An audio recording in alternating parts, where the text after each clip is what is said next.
Welcome back to the Curse of Strahd, gentlemen. Last time on the Curse of Strahd, the party has witnessed the miracle of the revival of the children of the Burgomaster of Krezk. They all died under various circumstances and were resurrected by the mysterious abbot, a diva living in the Abbey that transformed it about 100 years ago into a place of his own. The abbot is escorted by his mysterious escorts, large bulbous figures that are completely hidden under hoods.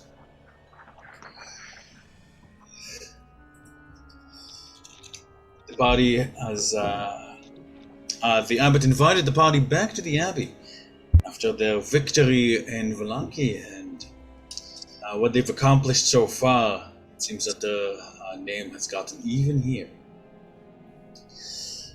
And the abbot wishes to share a plan with them. He believes that his abbey is a safe place from the ears and eyes of Strahd von Zerbeck.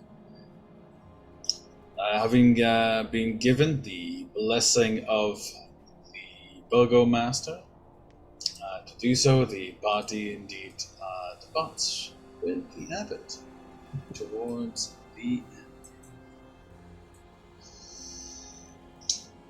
Hey, I believe it is fairly early in the morning still, as the Abbey and his escort begin guiding you up the hill through the mists towards the Abbey. The road is strangely quiet. The snow here has absorbed the sound very thoroughly, and I do hope that everybody is wearing their winter clothing.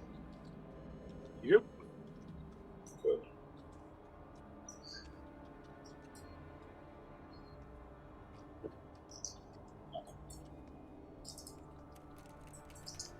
The apostles, as the abbot has called them previously, are completely quiet.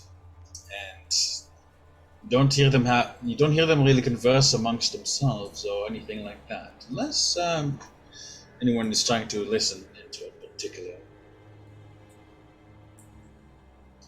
Are you speaking common? Don't have them really speaking too much to each other. However, if you're probably trying to listen to it, why don't you go ahead and give me a perception check?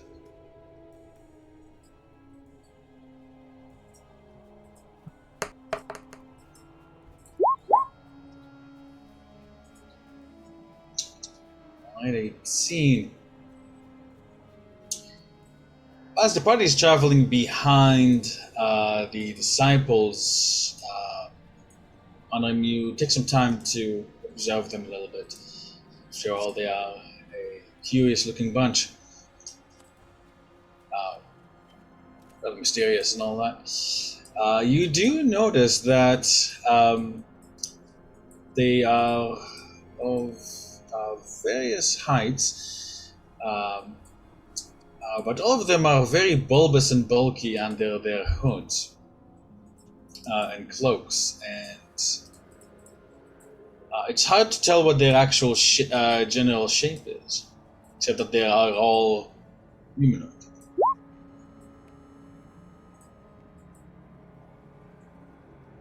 All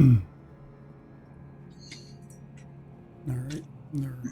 They're mutterings we can't make in what they're saying, eh?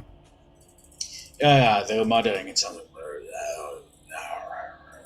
strange, like very, very growly. All of them have very growly tones, very low and deep. It is incredibly hard to make it out what it is that they're saying. Does it sound like anything I might have heard before in my weird travels?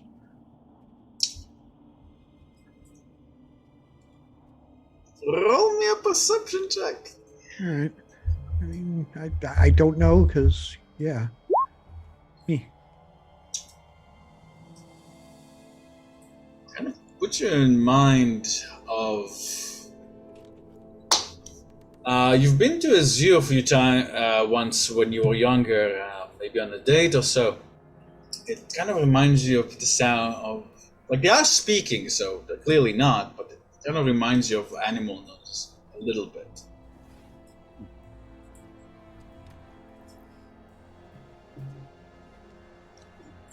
It's not far now, the abbot says, behind him. Are you all right, my friends? I hope the journey is not too harsh. Just kind of sips on the coffee. Just trudging along. We're fine. Yeah, looks at it somewhat longingly.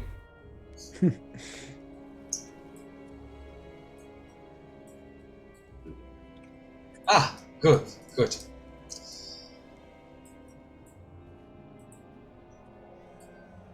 And the journey continues, and I do want perception checks from everybody, please, as you are going along.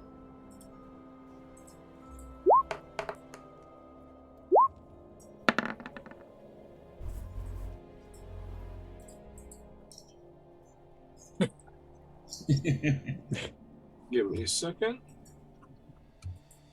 Bang, bing, bong, bop, bow. How's that thing with Archie play out? Is that sorry? How's that re-rolling that ones with Archie? Who's Oh. that? Right yeah, after- Technically, he's still with us, yes? yeah, technically he's still with you, so you can go ahead and reroll in that one. Seems like I gotta get rid of that. Oh, sorry, just getting a quick phone call.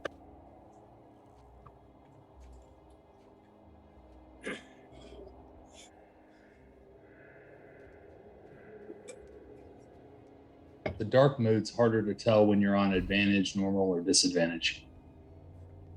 It's like very barely. Oh.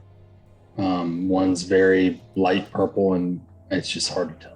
I stay in light mode. I don't like their version of dark. Yeah, it's not good. Dog meat.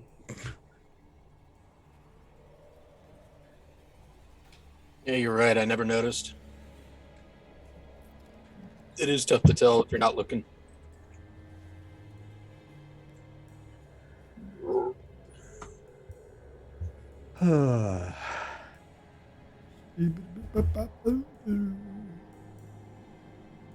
Hope everything's okay. Yeah.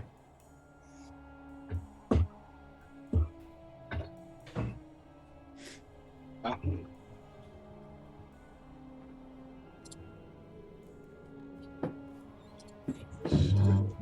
What did Stable diffusion come up with while we were sitting here? Huh.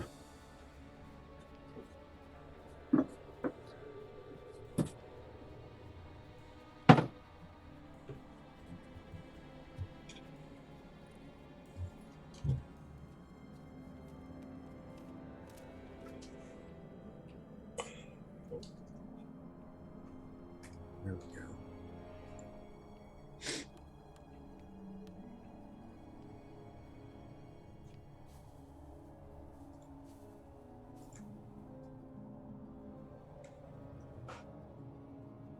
I think you're muted, Dan.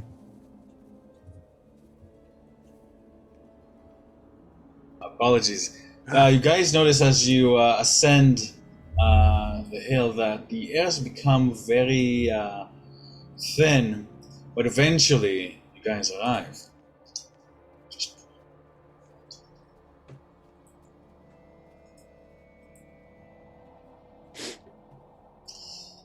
As the road from the village climbs above the mists to the wide ledge on which the Abbey is perched, you guys can see the snow is perched all throughout the trees in the forest. It's very, very heavy.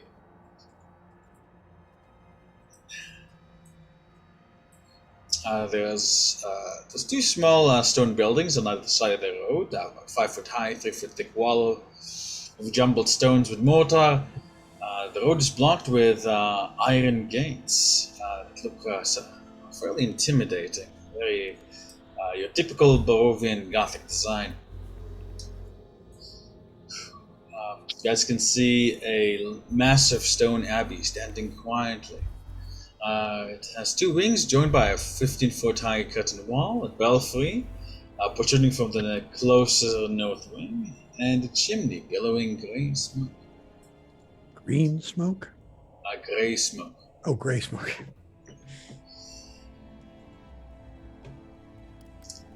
The abbot steps forward. Now, you may see some things here that are shocking, but I trust that you are all worldly individuals and do not judge others by their appearances. And I assure you, before you have any concern, this is all for the good.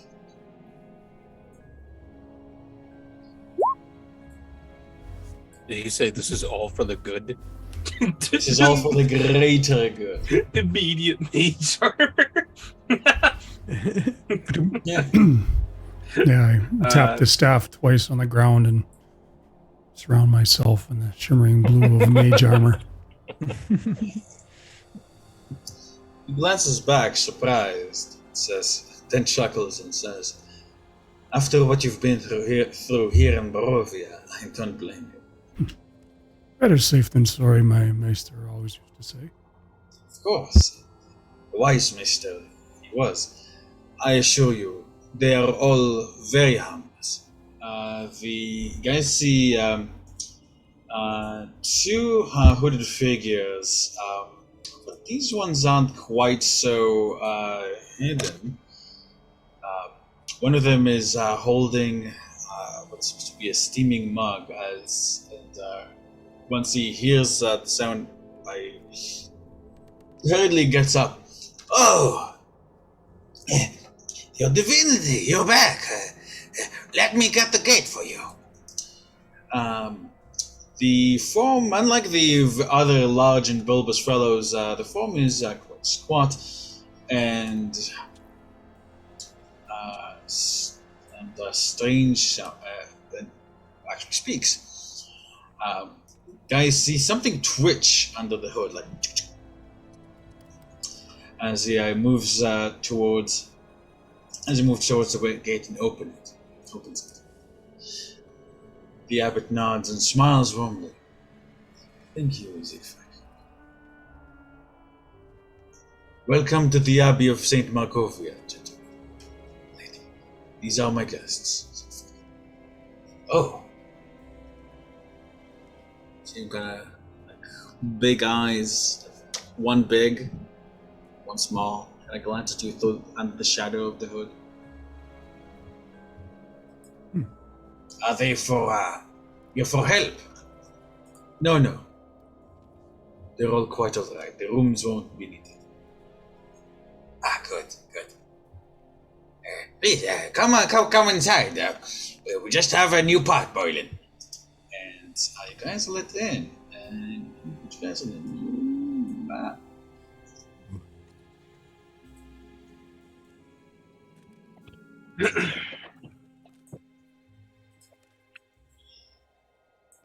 Alright, you guys should all be able to see the abbey from the outside. Yes. The abbey is quite it's a little bit intimidating, but the abbot is going to lead you guys behind him as his various escorts begin dispersing towards various entrances. See over here, two of them move towards the cemetery as the abbot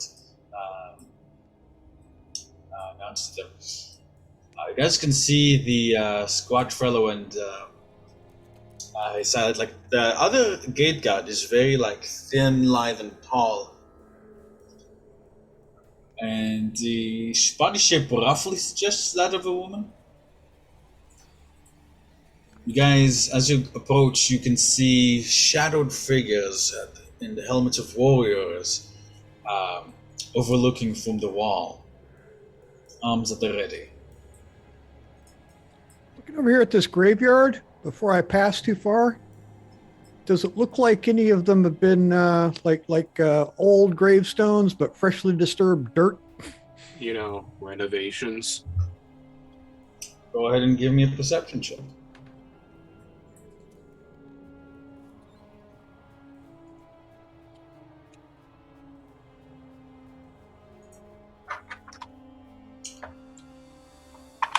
Yes.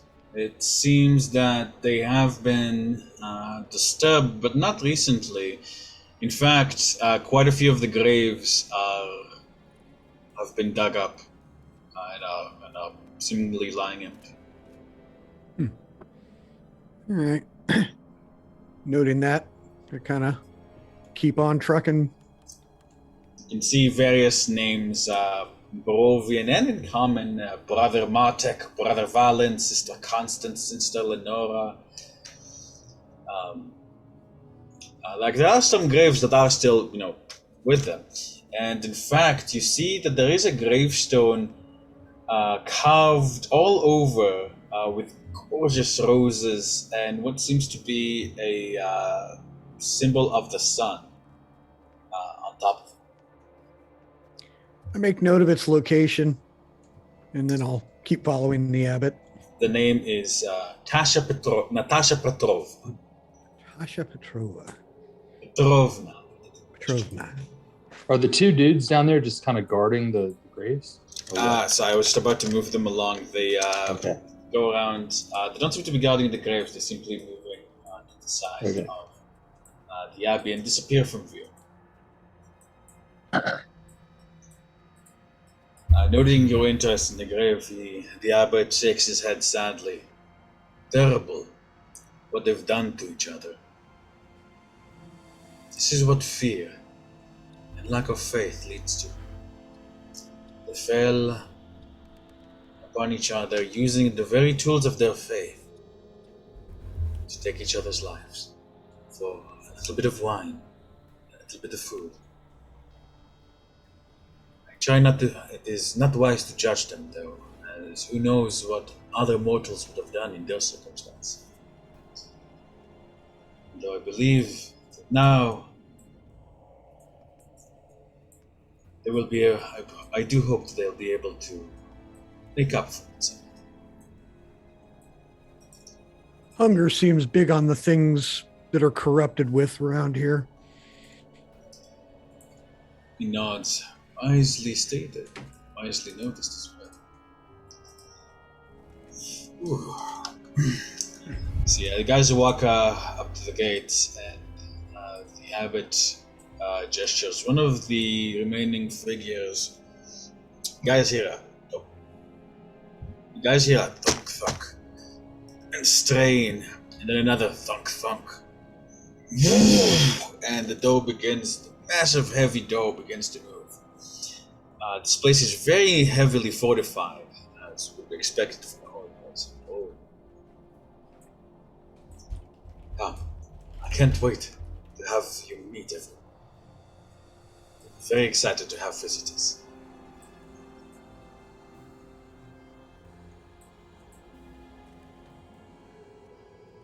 I'm just gonna copy and paste everybody.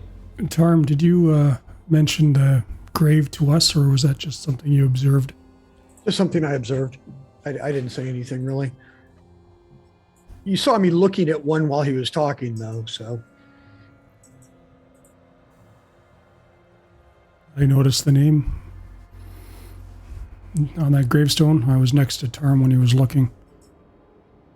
Yeah, I would say that you would have noticed the same thing. You have some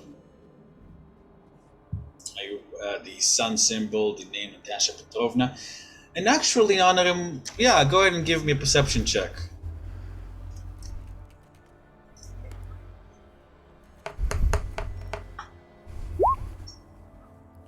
I'm gonna re-roll that because Archie's within 30 feet. That's true. Woo! On a, I'm.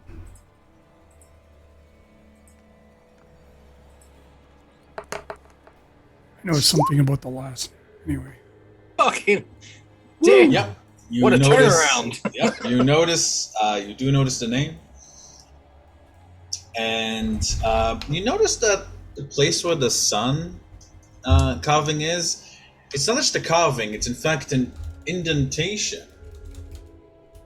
And something about it draws your eye. You realize that it looks like there's some kind that there are grooves inside it that, if you didn't know any better, would, or I don't know, maybe it can. It seems that something can be fit inside in the shape of a sun to push it in.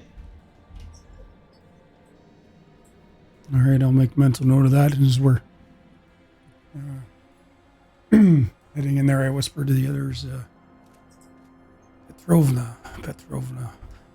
I believe, wasn't Vargas's wife Lydia? Wasn't her last name Petrovna? I wonder if there's any relation.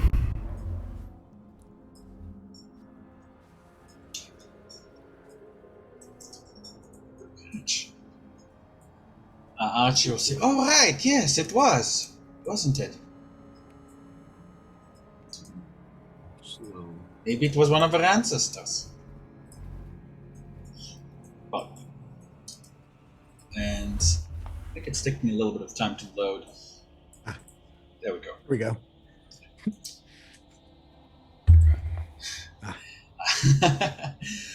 The abbot brings you into this courtyard. It seems a little bit glum and cold. However, it is, at least the looks of it, fairly protected as well. "Welcome to the Abbey, my friend," he says once more. "I believe everyone is currently still asleep or about their daily duties. We shall retire into the Abbey's body itself, and there we shall speak." So, just to describe the courtyard a little bit, you guys can see the guards on the wall. Those of you with particularly high passive perception, such as Honor, will notice that they're not actually guards. They are merely scarecrows, dressed up like guards. There are wooden doors to the north and the east, leading to the Abbey's two wings. There is a stone well in the center with an iron witch with a rope and bucket. However, there is a covering on top of the well. There are several stone sheds with padlocked wooden doors and 3 shallow alcoves with wooden troughs. There's a wooden post bounded into the rocky earth with iron rings bolting to them, and chained to one of them is a short, hooded figure who is kind of going, moaning pitiably. Chained?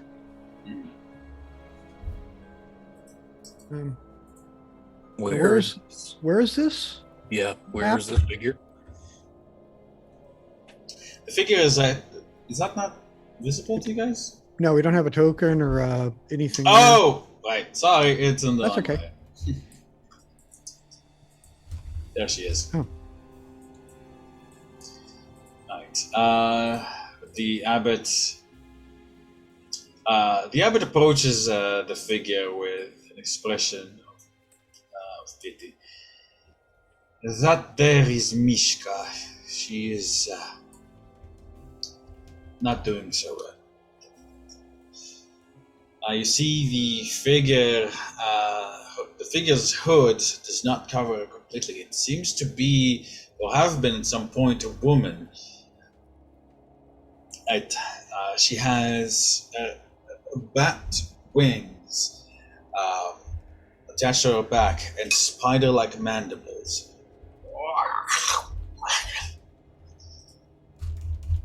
The process did not agree with her very well. She's a danger to herself and others. I'm hoping to. I'm currently working on the way to heal. To heal her particular ailments. Just seeing this, I activate the detect thoughts of the helmet and focus first on her.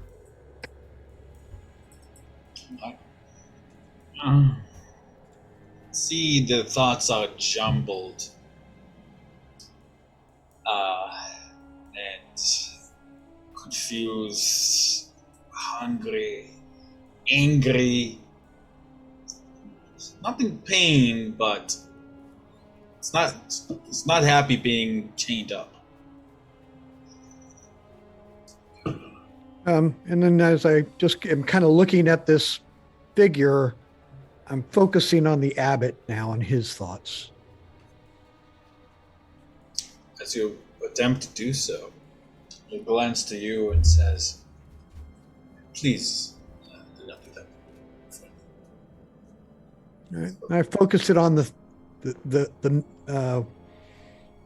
his minion next to him. The minion is currently thinking, "Man, I can't wait for the bell. When's the damn bell? I'm hungry. Take them away already, Your Holiness, please. Well, should be closed at the time of the bell." He's gonna say Pavlov's. Since Zoldansky, if you could please get Mishka here. Figure grunts and moves to one of the troughs to. What's up, sorry? I rolled a history check to see if like this appearance or something is any bearing of familiarity to Vasilla in terms of like monster hunting experience. You've never heard of a monster that looks like this. Now that you have a good look, you can see that in place of his right, instead of his left hand, he has what seems to be a frog's foot, with vicious claws extending out from it, shaped like bones, and the taloned crow's foot where her right foot should be. The spider eyes are like not even how a spider should be. It's like 1, 2, 3, and then a couple here, and then another one like on the side here. As far as you can tell, like this is some kind of aberration, maybe. Yeah.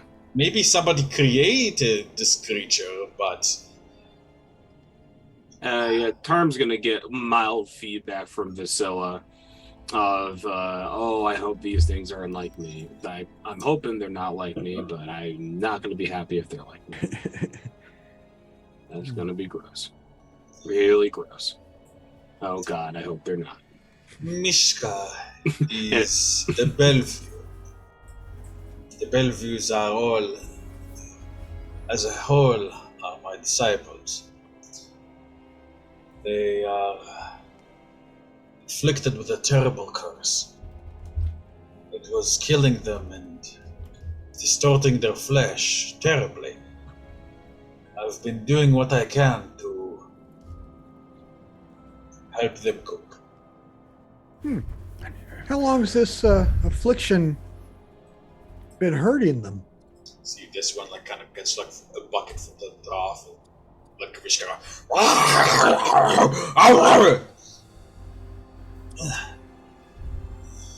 I have been here for 100 years or so, I believe. Since 80 years, 90. Perhaps they arrived pretty shortly after I came here. It's handy you're here to take them in. Very handy. It is. Good of you. Of course. Who would do different? I was kind of shoot a glance back at Honorim.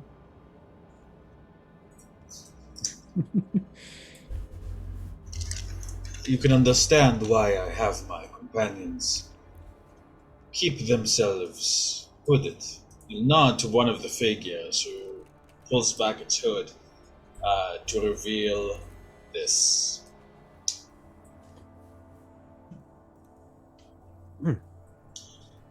The humanoid glares at you with mismatching eyes. You can see animal features, what seems to be the ears of a wolf, the eye of a hawk, and eye of a cat, rough, scaly, patched skin like that of a snake extending down from the neck to one of the shoulders. With a grunt, he pulls the hood back on and realizes that this is the one opening the gate. It has 4 arms.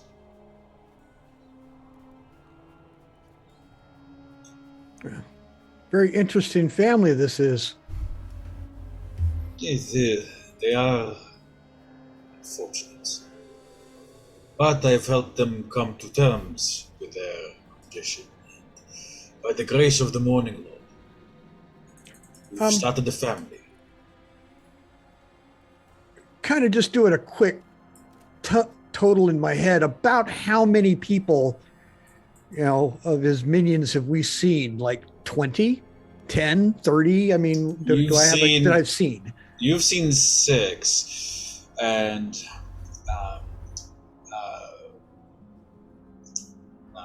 give me a moment. Let's say there's his guards, which is what, 8 of them? Mm-hmm. You saw 6. There's 6 guards. Those were like particularly large, and then there were like the 2 at the gate. Well,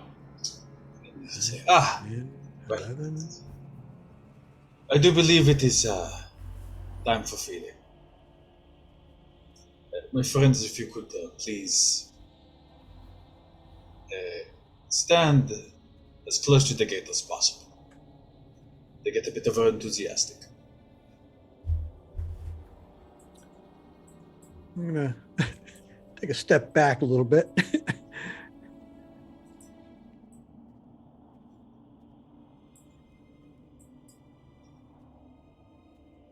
And what is this process you speak of? Well, you see that bell? The belfry tower. Once it is rung, the Belleviews will come. We get to meet the family.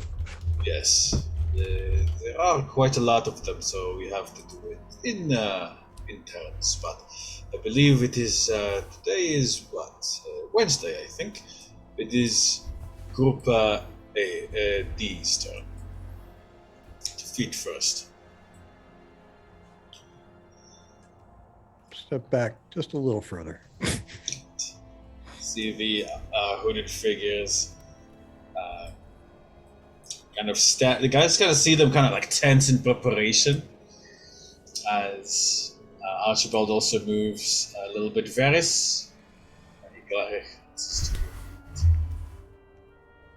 He gestures to the bell tower, and guys hear sonorous dum dum dum dum. Cacophony breaks your ears as guys hear a torrent of screams coming from the northern wing, and doors burst open as a cavalcade of mongrel folk burst out,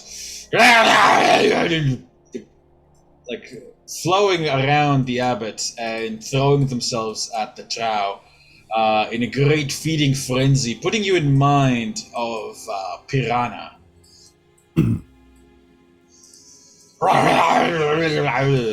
The abbot's 2 guards also like throw themselves into the feeding frenzy, throwing aside some of the smaller brethren as they compete for the food. Can we make out what they're being fed? At this point, no. There's too much of a conglomeration in the way. However, Mishka is still working on hers. From what you can tell, it looks like some kind of gruel-like mix. It's vaguely brown. Smells meaty. You even see some child ones.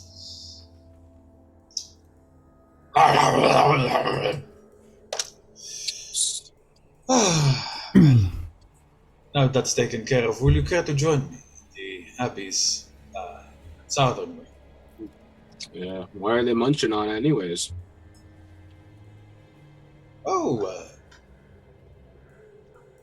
food that was been donated from Krezk very kindly. The money that I've gifted you all in exchange for that I'm gifting you in exchange for the ring. Well, not in exchange for it. It's a show of appreciation if you would give me the ring. Would have gone towards buying more food.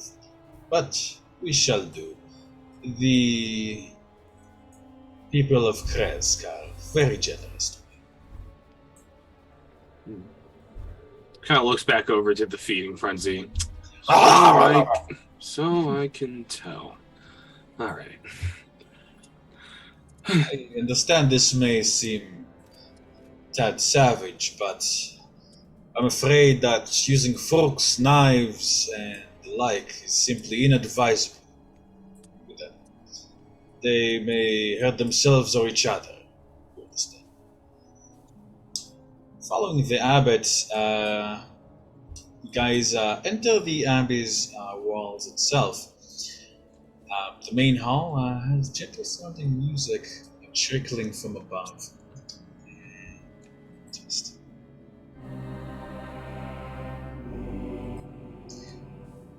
you guys feel a little bit more set at ease as you step inside. This is definitely a place that feels truly.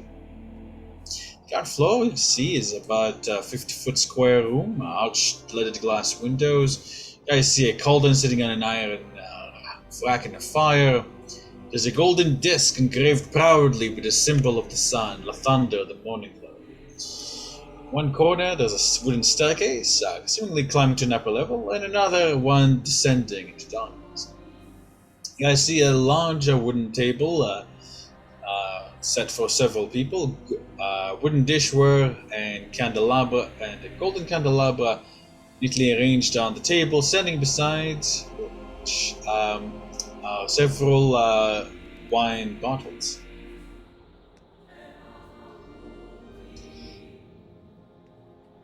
Are you hungry, my friends? Please, eat. While I am no great cook, I assure you that it is. I am reliably informed. Rather good. Kind of look at this symbol, and I assume it looks very much like Brother Tomas had, and is down at the Mother Lucia's temple or church. Is it similar? It is identical to the one, to that one. But not identical to Tomas's. No, Tomas was not a Watchful the Morning Lord, but the Christ Laban. You can tell by They're similar, shape. but not. Yeah, they're Yeah, not. they're the very same. similar, but they're not the same. Okay. The abbot takes a seat at the head of the table and indicates everyone, please sit. I have someone I'd like you to meet, and it would also help to teach.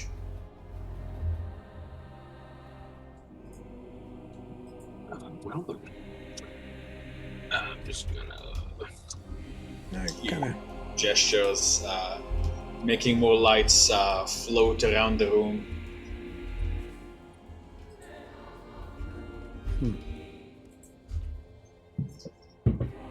And she, as a part of her usual habit, she now finally takes off her hood.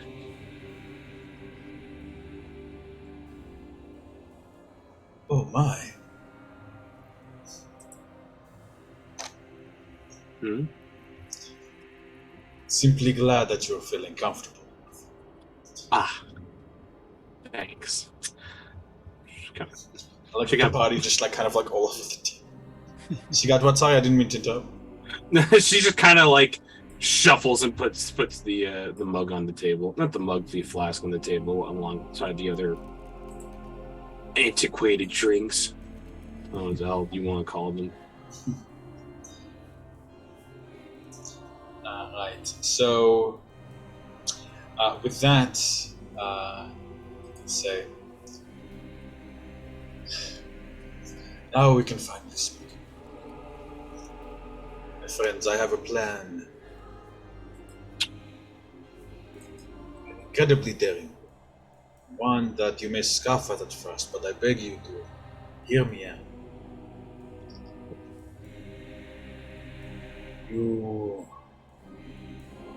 I understand that you have dined, spoken several times with the Dark Lord. You know of his obsession with the woman Irrena called the reincarnation of Tatiana. His first flame. Yes?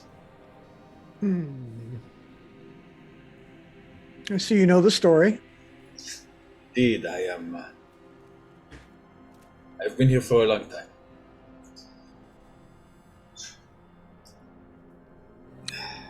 Now,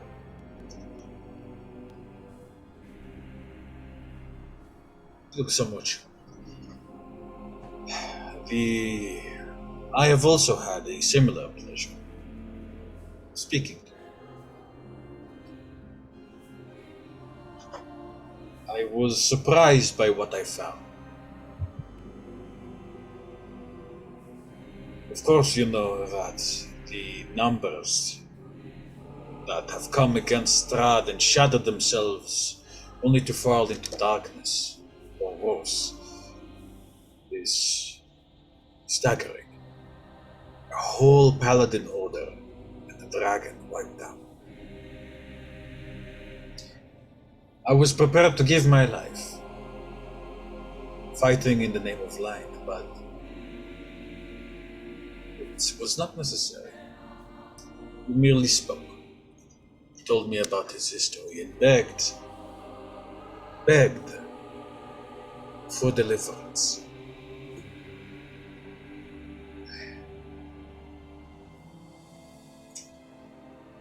And I believe I have found it.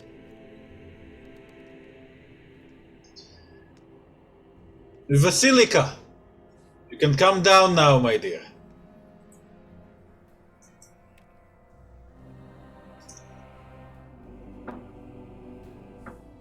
You guys hear a very familiar voice. You guys hear Irrena's voice. I'm coming, Your Holiness. Descending down the stairs is a gorgeous woman. Irrena Kolyana, in all of her glory. She's wearing a rather attractive white dress, a demure haircut. Her hair is made up and she looks exactly like Irrena. Seeing this, I'm gonna walk out from underneath the table and just on all fours pad up to her and start smelling. Does she smell like the real Irrena? Not at all. Not a bit. In fact, give me a perception check. As soon as I notice that, I just hiss at her and walk away. When you hiss at her, the abbot's eyes flare bright for a moment, but immediately die down as you move away.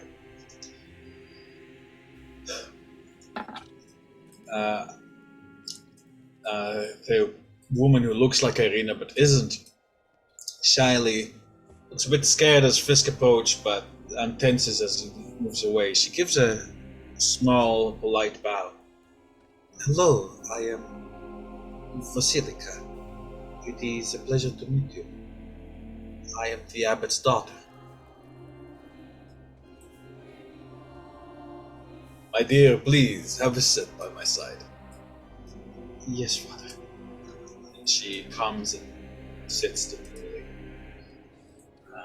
by him and Vasilla.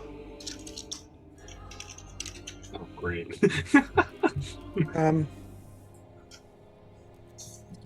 just kind of look at the end of the table. Very well done, my dear. You remember to introduce yourself first. That was a textbook bow. Excellent. Thank you, she says shyly. like guys kind of like think of Irrena, who's like pretty fiery and passionate and like not demure at all, and it's very weird to see someone with her face acting this way. Quick question: did Vasila meet Irrena? It's been a hot minute. I can't remember. I think briefly. We had a quick meeting at the mansion, I think, before we left the town. That was it. Okay. Yeah. So, like, you can see her, she kind of struggling to put it together a bit, like... Okay. Thank you, Father. The silica here is my finest creation. She is the key to everything. She is the key to saving all of Barovia, to unlocking the mists, to redeeming Strad von Zarovich, to deliver him from his madness. I kind of drop into a state and I ask the Raven Queen to help me as I look at the end of the table at her and him.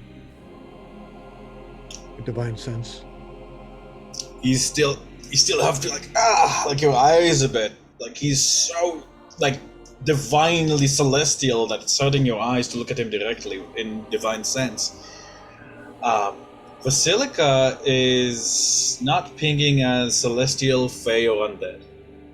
So there's nothing from her like him. Nothing the divine sense is picking up, no. She doesn't smell like Irrena. What did she smell like? Perfume. Very heavy perfume. All right, I'm burning through stuff, but I'm going to continue burning through stuff here. Hold on. Is this...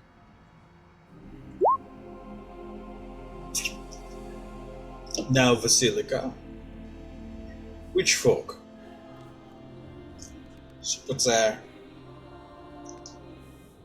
hand down hesitantly as the abbot watches her and picks up the right folk and shakes his head disappointed. Oh, no, my dear, it was the other one.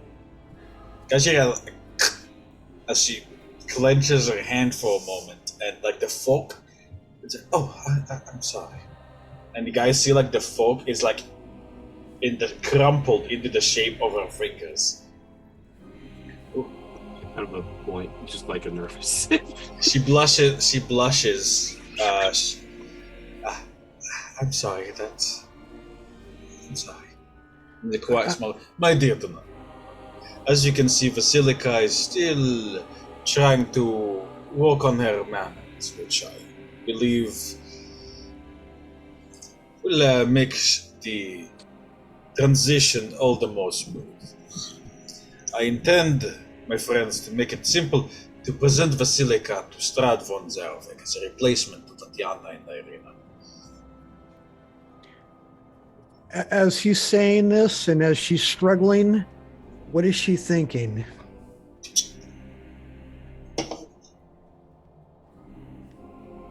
What is she thinking?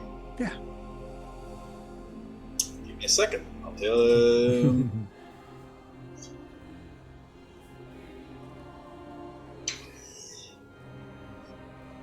She's thinking, oh, that wasn't very feminine at all. I hope they don't think I'm a tomboy. She looks at the folk. You see, and then as you're still watching her, like she's kind of like, okay, he's not looking, and like she crumples the folk into a tiny ball and slips it into her pocket.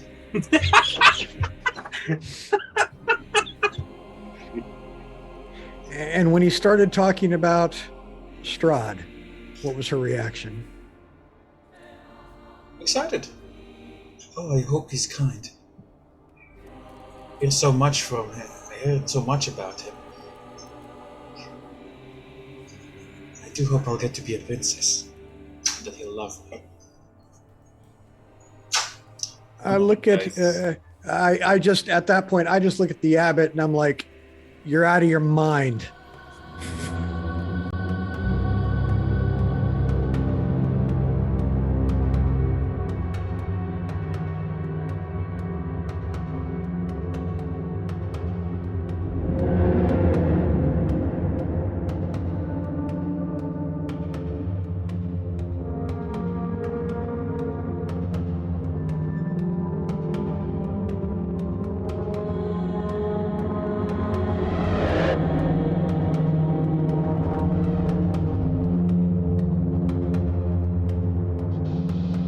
where we left off, I believe the abbot had just introduced his plan to the party, and Ptarmigan, you told him he's out of his mind.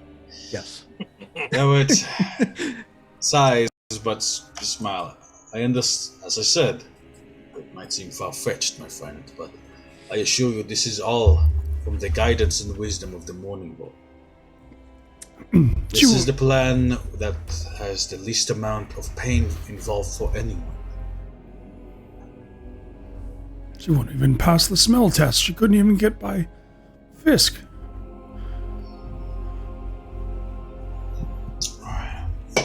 Basilica reddens and looks a bit down. The abbot looks. I apologize, my dear. Says,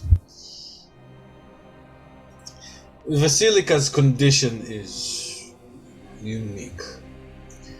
However, I have brought my not inconsiderable abilities into the fray when creating her, and I assure you that her appearance perfectly mirrors that of the women Tatiana and Irrena. In fact, she's closer to Tatiana than Irrena. Her mannerisms the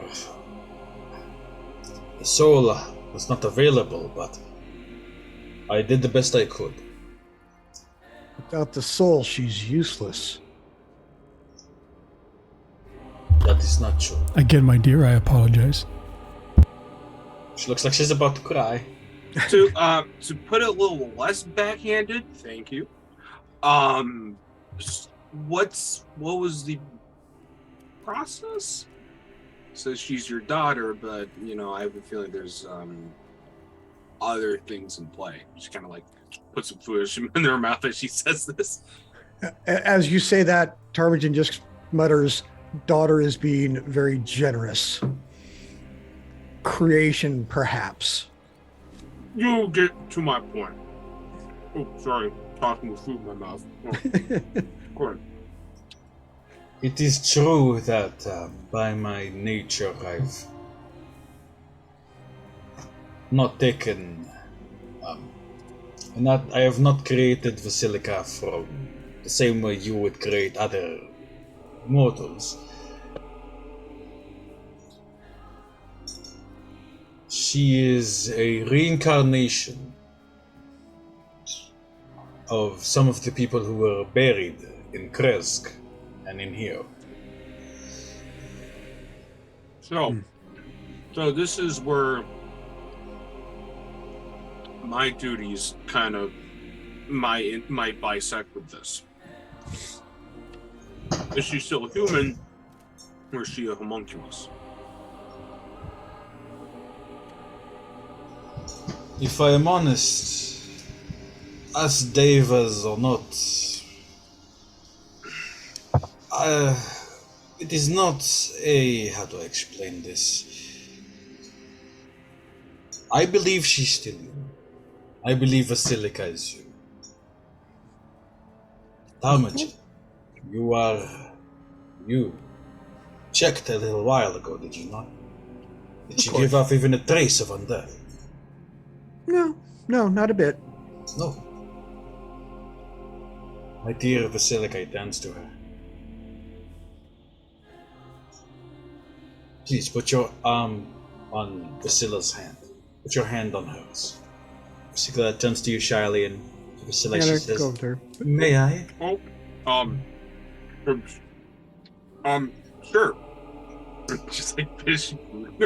Oh, I'm sorry. Yeah. Yeah, she touches your hand. Her hand is warm. You are? Oh yeah, she's alive. Exactly.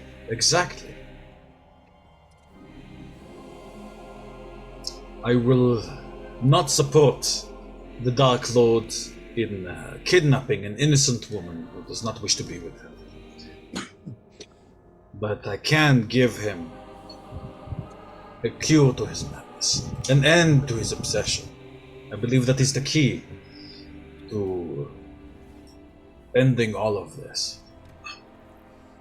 I believe that I can, with your help and his, we can enact a wedding of Basilica and Strahd. I believe that the conclusion, sealing of the ceremony, the curse will end. I myself will be officiating it. How Such a far? brilliant plan, but you still missed the bigger picture. I walk back and sit back down. We wait for you to elaborate. I said, you know the stories, but you kind of look around and put my hands up. Do you understand the place you are in?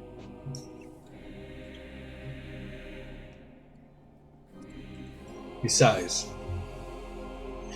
I am in Barovia, demi-plane lodged in the Shadowfell,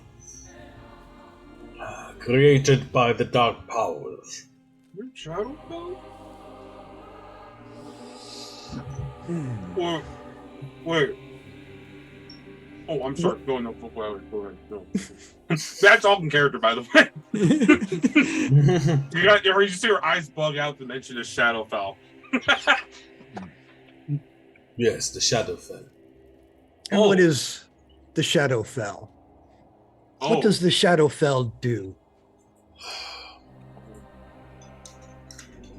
It is difficult to explain, but to put it simply, hearing this for the first time in a long time, you see Fist crawl off one of the table and sit in the chair and look directly the abbot in the eye.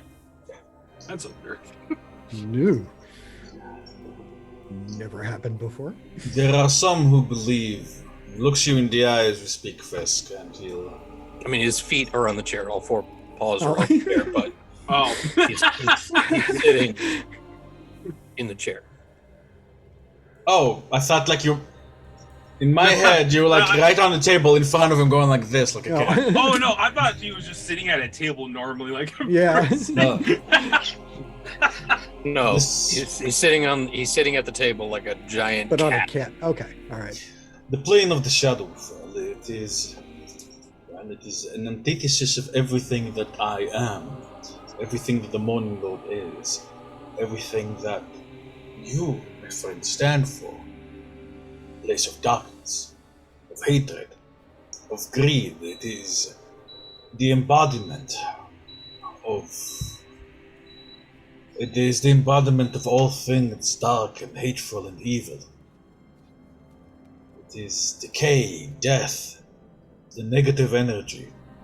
It is the place where necromancers find themselves most at home, where dark deities form their armies. And do you think getting rid of Strahd gets rid of the Shadowfell?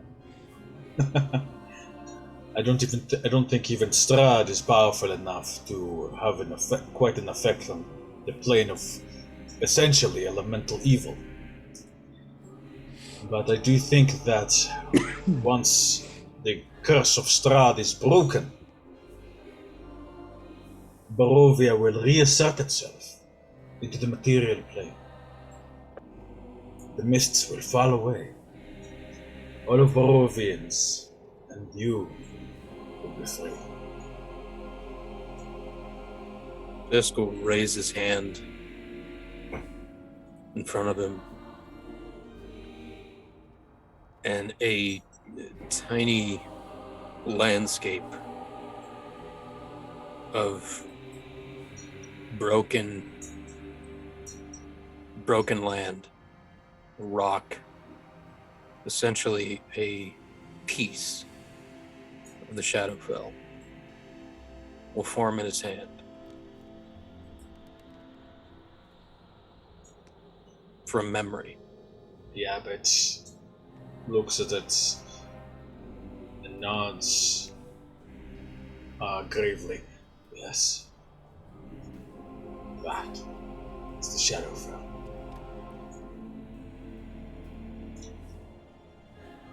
I was not glad to be assigned here by the Morning Lord, but I see now why it is that I was sent.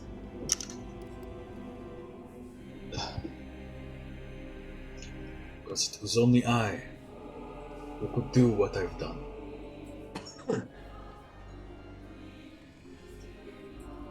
There is...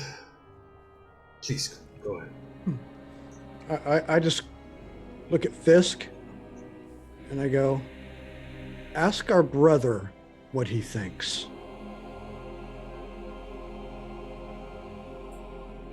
He's never been. No, but he knows the Morning Lord. We know of him. We don't know him.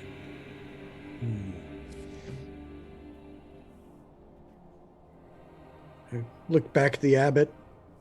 I say, continue, please. Some of the multiverse's greatest evils were born in the Shadowfell. It is home to a great many such more. I believe the dark powers that first gave birth to this demiplane, that gave birth to this whole affair, originated here as well.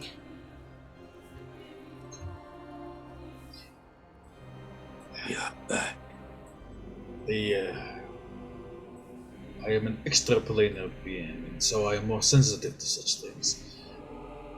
I believe that in some way they tore off a piece of Barovia and combined it with a piece of the Shadowfell, tying them both to Strahd. That is my theory. So we're essentially in a Jeez, it's been a while since I've had to talk about this. Is this like a gigantic demi-plane, basically? Or are we? So it's still tangential to the Fatal, not the Shadowfell. But at the same time, Barovia itself is still technically part of the material plane. That is why you receive this, at least some light, filtered through the dark mist, though it may be.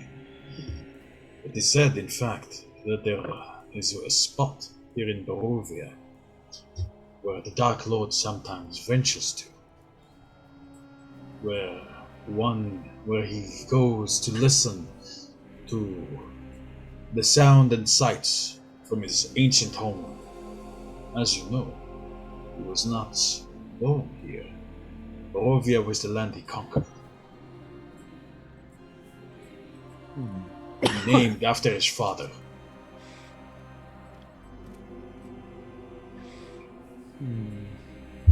And you know the spot? Nods. Yes. It is called Yester Hill. Very few, and none who are sane, venture there. I have a big question on that too. Is this just a window outside of Barovia? Or is this an exit? If it was an exit, I rather believe that the Dark Lord would have taken it already. He can't leave here. He is here. Oh. I do not know the location of Yester Hill, as the area is protected by powerful magic, although I believe it is located somewhere to the south of the Wizards of Wines. So, the veil and the ring, is it just to wrap it up in a nice little package?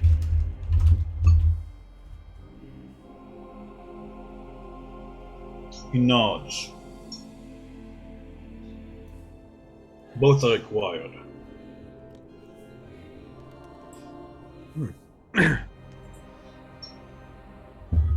Sorry, do you want to go over your plan exactly? How do you would expect this to actually happen? Oops. Oh, That was just example. that's all right. Once everything is ready, I will send for Strahd. It's as simple as that. I will then conduct the ritual of the wedding, perhaps at his castle or here. And if he doesn't take the bait? It is not bait. Basilica is a true woman that any man would be more than lucky to have.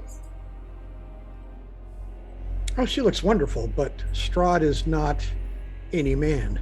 Thank you. And then I just keep talking. She got, oh.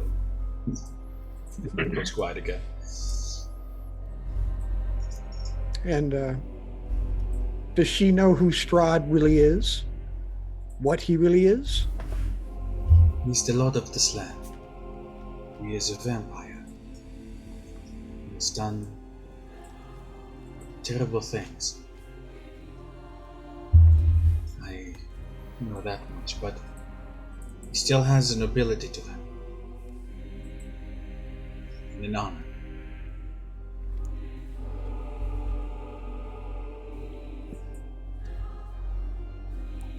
Right. As such, yes. And so, my friends, I ask you, please give me the ring, that I may be able to continue with the preparations. I have gifted you 2,000 gold.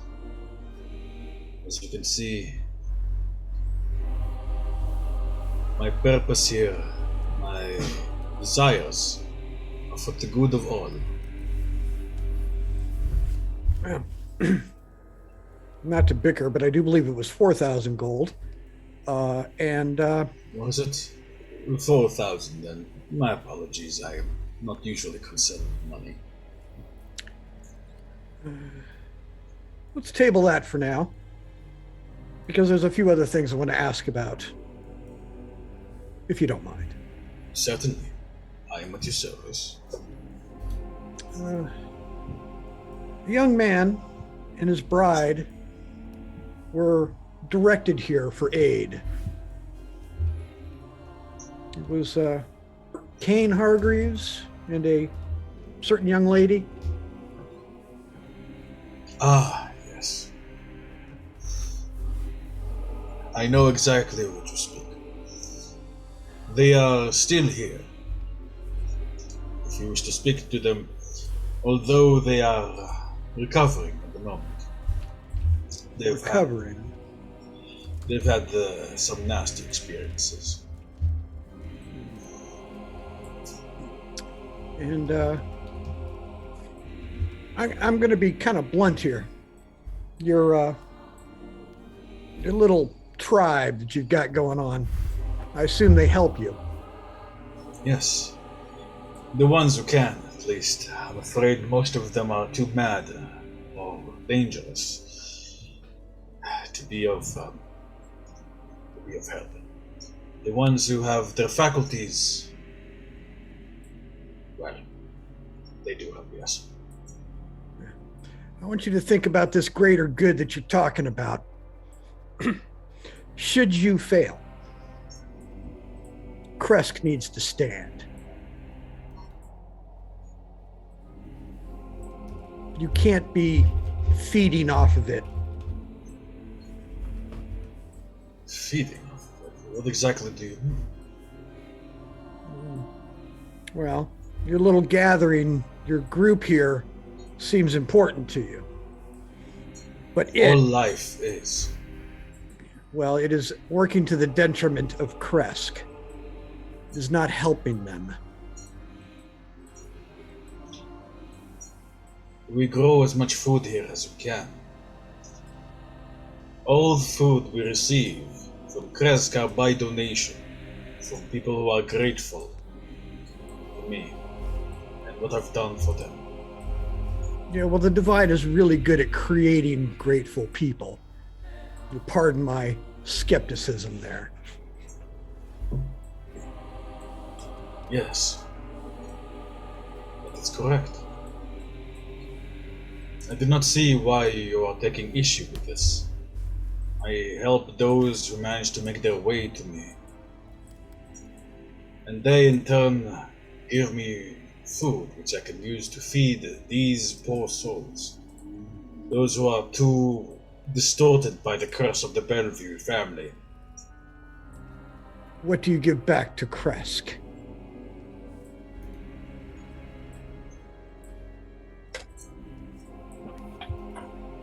Yes. He gestures to Basilica. I will give them salvation.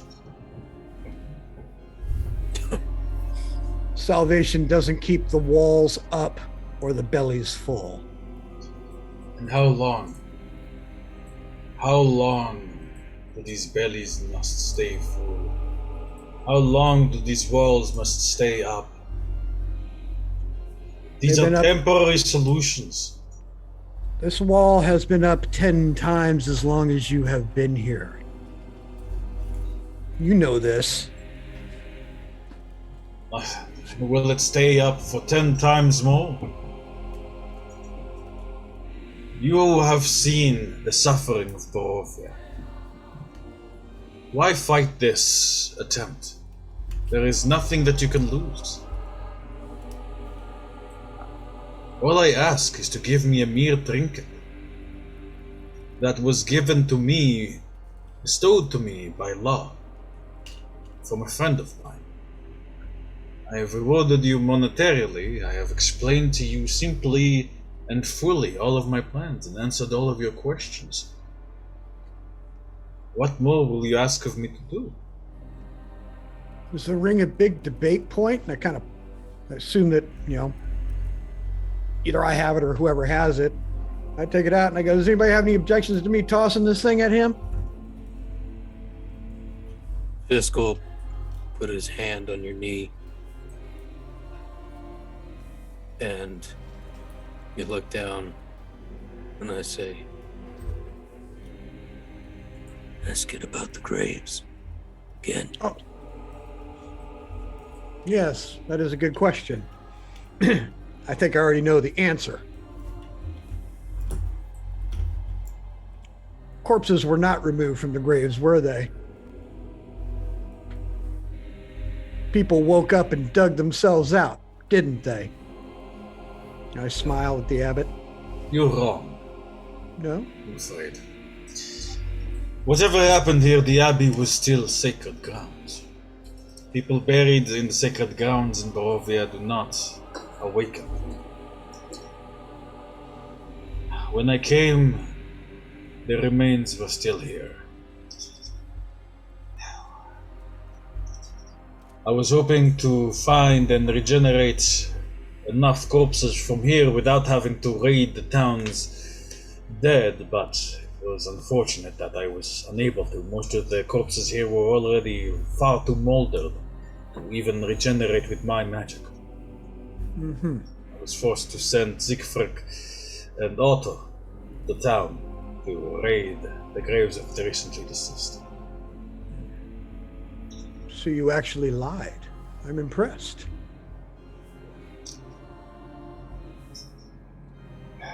Not without punishment.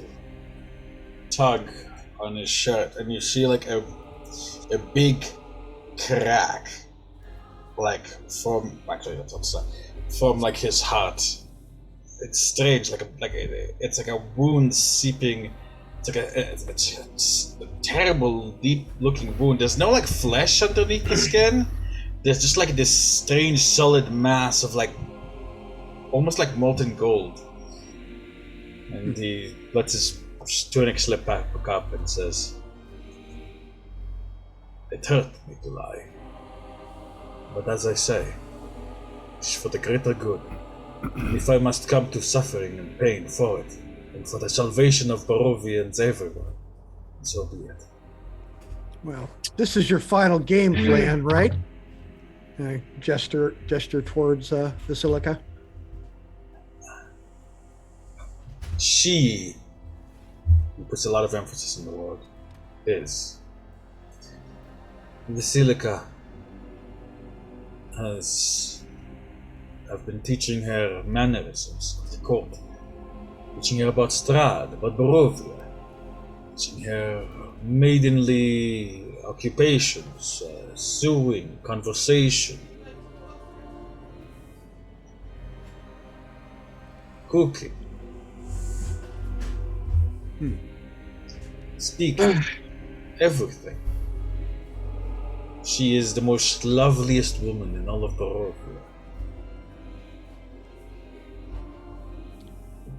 I dare say she would mix Irrena and even the original Tatiana pale in comparison. Be that as it may. She is still not Irrena, nor Tatiana.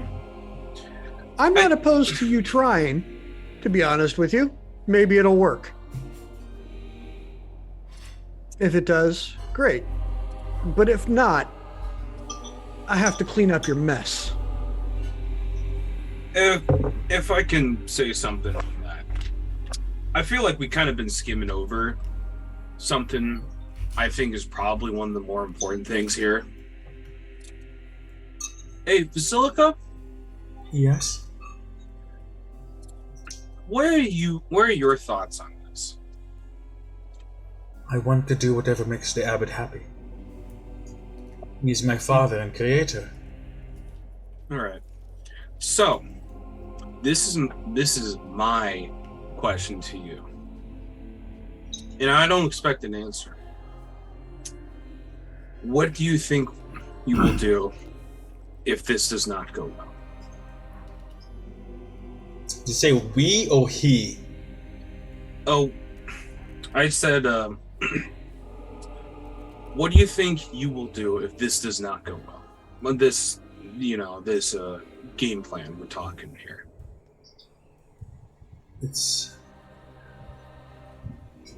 It will go well, because it is the abbot's plan. My father has accounted for everything. My training is nearly perfect. I just need to remember which folk to use. I look at Priscilla. She will die screaming in terror. The abbot stands up and his eyes light up and his voice thunders. Tarmagen, I have stopped my tongue 3 times, but you will not speak this way, in such a frightening tone, to my own daughter. Please remember yourself, sir. The thunder, I look at him and I said, a good father that loves their child would never deny them the knowledge of what may come to pass. Alright, alright. First of all, Tarm, take it easy a bit. I appreciate that. But, Abbott, I think there is a point as you say, Abbott, turns to you, eyes still, then, another thunder calls, and he closes his eyes and says, my apologies, his eyes are back to before. Just nervous. Look. She's not just your creation, she's your daughter. And puts his hand on hers. All I'll say is from personal experience, no matter how confident you are in how things will go,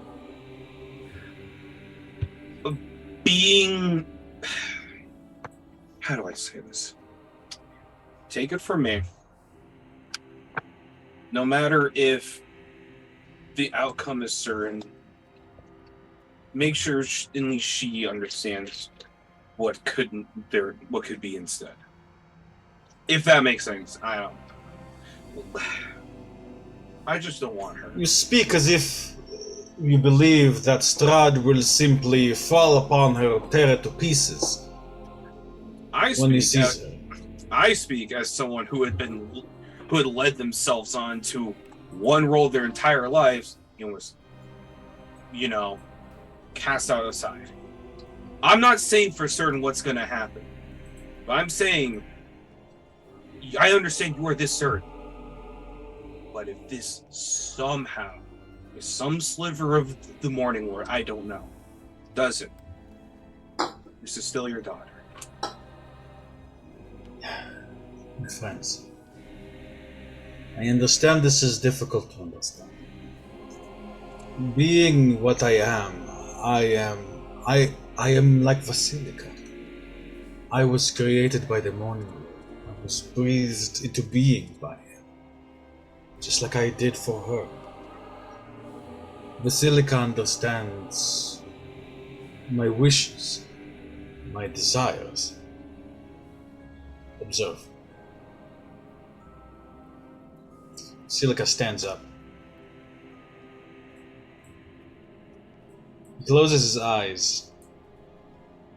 Vasilika picked up a knife from the table, and you see her move to the wall here. With his, the abbot even turns around, and Vasila carves 5, 6, 2, 1. The abbot recites 5, 6, 2, 1. You don't have to tell her what to do. He turns around and nods to her. She returns. You see that the knife is like embedded all the way to the handle in the wall. This is a butter knife, by the way. And this is a stone wall. I don't have to tell her what to do. She understood, because she is part of me, she is part of my will.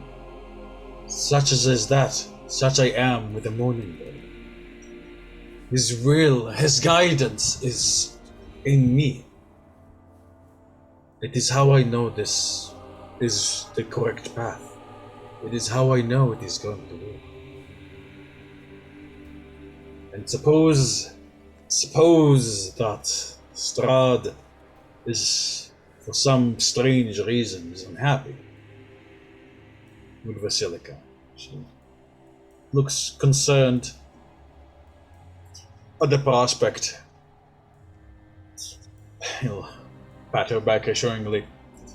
Then I will simply try again. I will fix that mistake.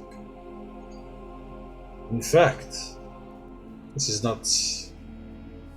It's not like he was completely unaware of her existence. He's aware of what I'm doing here.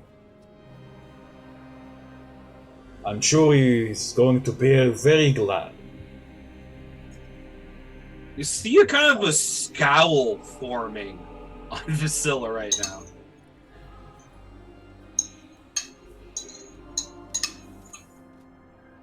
She just eats silently. Is Tarm's detect thoughts still on right now? No. It only lasts a minute, unfortunately. Oh, okay, I didn't know if it was like a minute or 10, so never mind. Yeah. All right. So, I kind of fiddling with the ring in my hand. I go again. Does anybody have any reason why we shouldn't give this to him? I'm fine with it, Archie says. I look around at everybody. No, I'm fine with it. I would like to... kind of wondering if you could show us the Pool of Tears. Yes, and actually, yeah, there are a few things, and, well, if you're successful, it will hurt you not at all to agree, kind of. And I literally just kind of roll it and slide it down the table towards him. Probably won't go far enough. Everybody will kind of have to pass it down. You'll pick up the ring. Such a small thing. My dear, keep this close. I'm going to give it to your beloved. Very soon. Mrs. Kell said, Jamajan, I know I might be a bit strange, but I'm going to try my best to make Strahd happy, and so he lets everyone go. Please don't be mad at my father. He's just doing his best. I'm not in the least bit angry with him. Okay. Father, may I be excused? Of course, my dear. Very well done. performed fantastic. Oh, if you could just get the knife from the wall. Oh, hi. She'll like carry over and like pull it out like it's butter. As she walks by, I say, "You really did do wonderfully." Oh, thank you. I've been practicing a lot. I keep forgetting things and not very smart. Yeah. She'll give a little bow to everyone and ascend back up the stairs. So, about the, And she forgot the knife. about the pool of tears. I can bring it back down. Yes, the pool of tears. It is here. If you wish, I will show it to you. Why don't you come into the garden?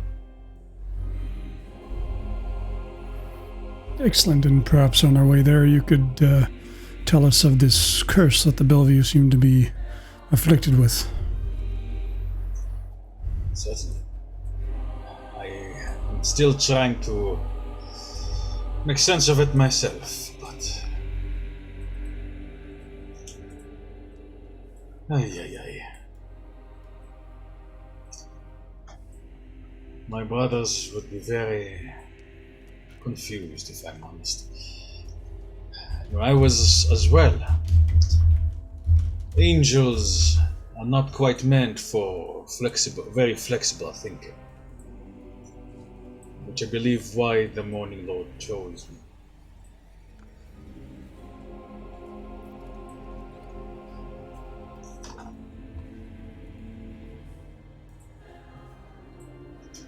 As you guys exit, you guys see a Bellevue waiting impatiently right outside, and his eyes light up when he sees the abbot.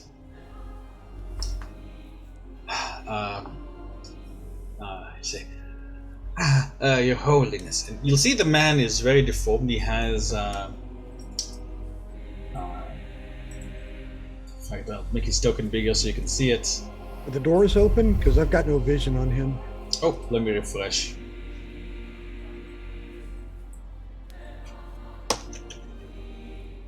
Ah, there we go. Siegfried, what seems to be the matter? It's Marzena, your lordship. She's back. Ah, excellent. I will see her later. But Your Holiness, it's urgent. We are busy. All right. Please handle it with the rest of the disciples. As you say, Your Holiness.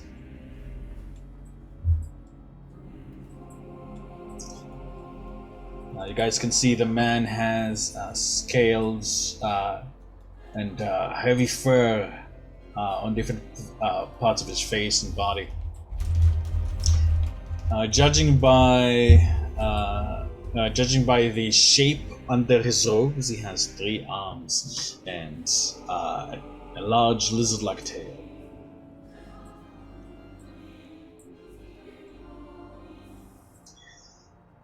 The pool, I'm afraid, is not exactly what it was, but I believe it can still be of assistance to you. At least, so I hope. Raise the gate over here.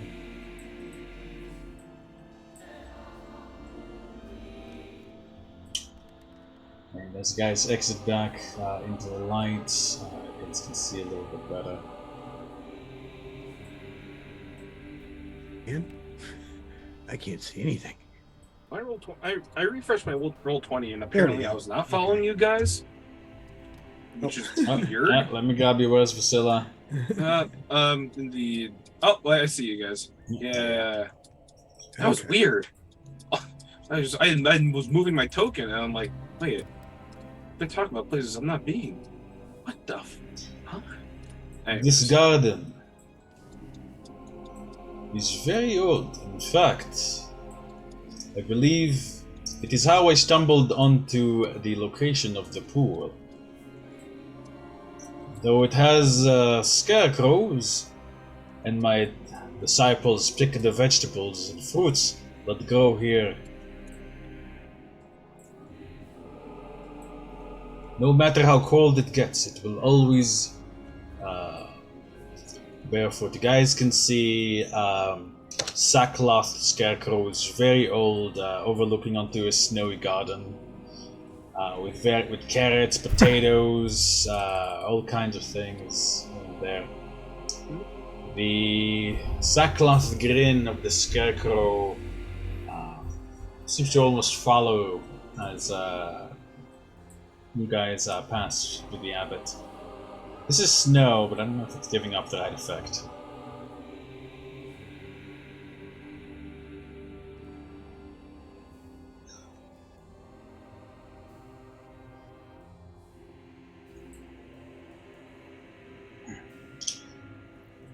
This will tug on Honorum and Tarmagin's waistcoats, robes. Armigen at that point says, I see a garden dusted with snow, watched over by a scarecrow with a sackcloth grin. Look not to the garden, but the guardian. I remember this. The abbot turns his head. Pardon? Who were you speaking to me? Just something somebody once said to us. Looks at the scarecrow. Old Piotr has been here longer than even I. He is an old friend.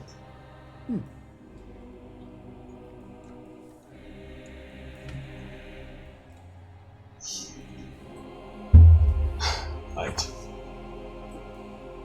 What was the Close name? your eye. Sorry. Old Piotr. Old Piotr.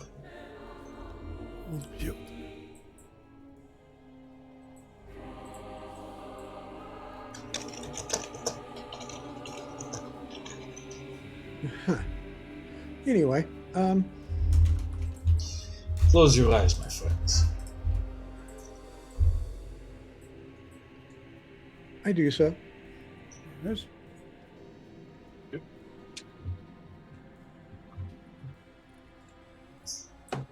Is everybody closing their eyes? Yeah. Okay. You feel the abbot gently moving moving amongst you guys and pushing you closer together. Please, follow me. Do not open your eyes. And simply walk ahead, following my voice. Okay.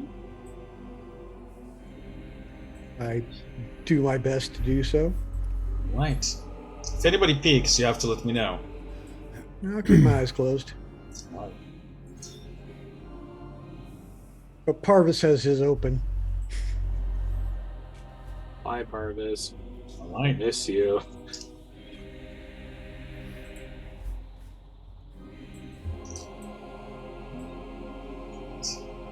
Just a moment. So I'm gonna make sure I have the right one because I have a couple of versions of it.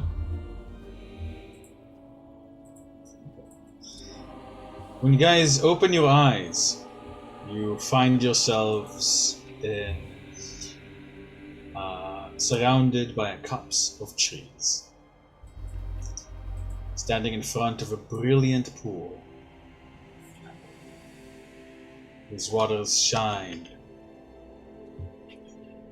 gently. This is the pool of sacred tears. There's a small shrine beside that seems to have seen better days. Is this the same map or a new map? Oh, did it not load? No, not for me anyway. Let me refresh my roll 20 and sometimes that fixes it.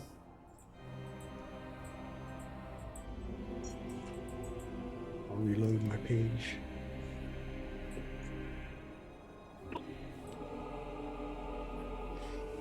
There we go. Oh, it's so adorable when low res. Oh, there we go. I think the map got shifted a bit. This looks snazzy. Welcome. I'm afraid that I suspect that the events of the massacre that the brothers and sisters of the Abbey enacted upon each other so long ago, the pool lost some of its power, but it should be potent enough for them to do most of it still. I've tried using its waters to help the Bellevus, but unfortunately it was unequal.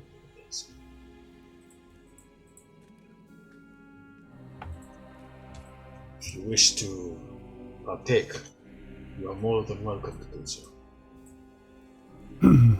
Approach it and take a closer look at it. The waters of the pool shimmer, beautifully so. It is deeply blue. You can see that the there's the old gazebo with a wooden shrine of a mournful bare-chested man can still be seen for the broken wall. And the water smells fresh and clean.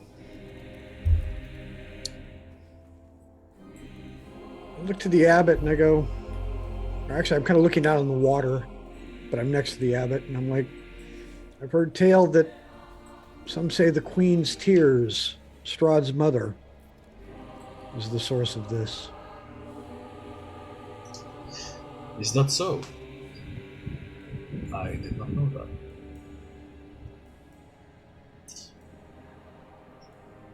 They'll raise and drink and say it is not salty, at the very least.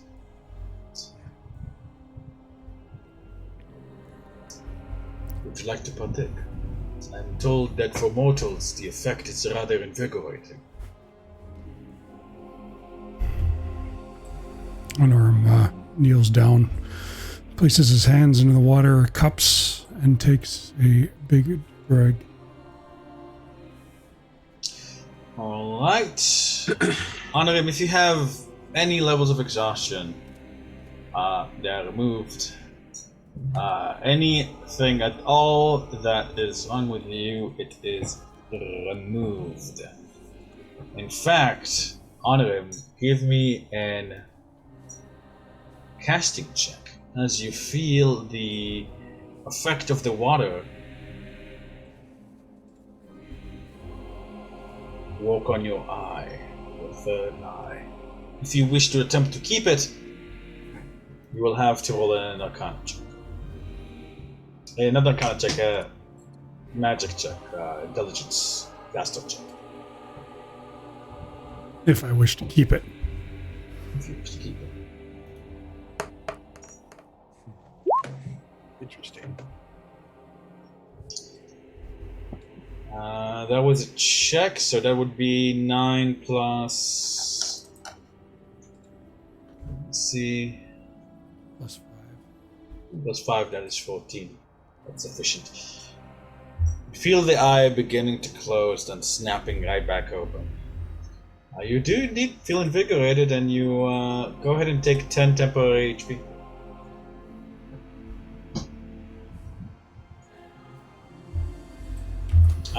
Archie looks at you and is like, "Oh, I'm taking part of that." Back like fills his hat up and takes a large sip. Careful. It may have unintended consequences. You see, like, Vasilla, like, who's a little skeptical at this point, kind of starts slowly growing more wide-eyed as she is now just kind of staring directly at the water. I took a healing potion earlier, so I have an empty vial. I say, you mind if I fill this up? Certainly. I admit I'm curious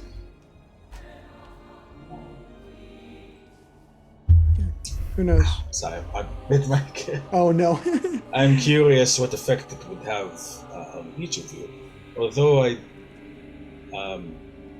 you're more than welcome to fill up the vial. I fill the vial, but I don't take a drink. Vasila, do you take a drink? She is looking and she's contemplating. It may have unintended consequences. Yeah. Just be prepared if you choose. It may be what you seek. The waters can break many curses. In fact, if anyone in the party has any effect on them that they believe is a curse, it's also there. Fisk, do you take a drink? Fills up a vial and just sits just beyond the edge. Bring a drink.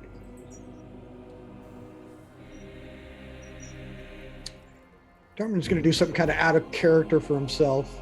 You see him actually take a knee, kneeling down.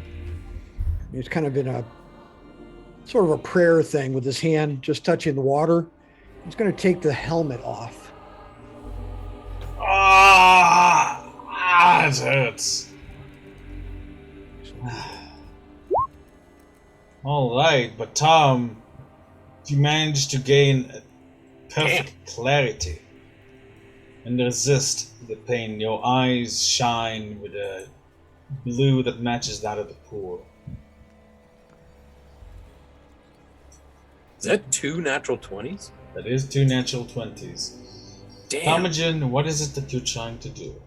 I'm just trying to feel this place. Kind of, the influence.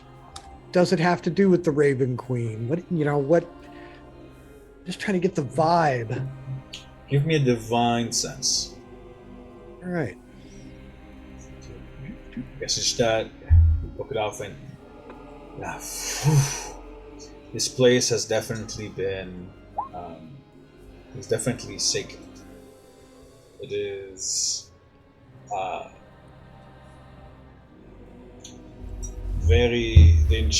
the power here is practically palpable, and it does seem to resonate with you to some extent as being the same kind as that of the Raven Queen. You can feel her mercy, maternal love, and pity are in the waters of this pool. You can also feel that the pool has lost much of its power. It is still quite mighty indeed.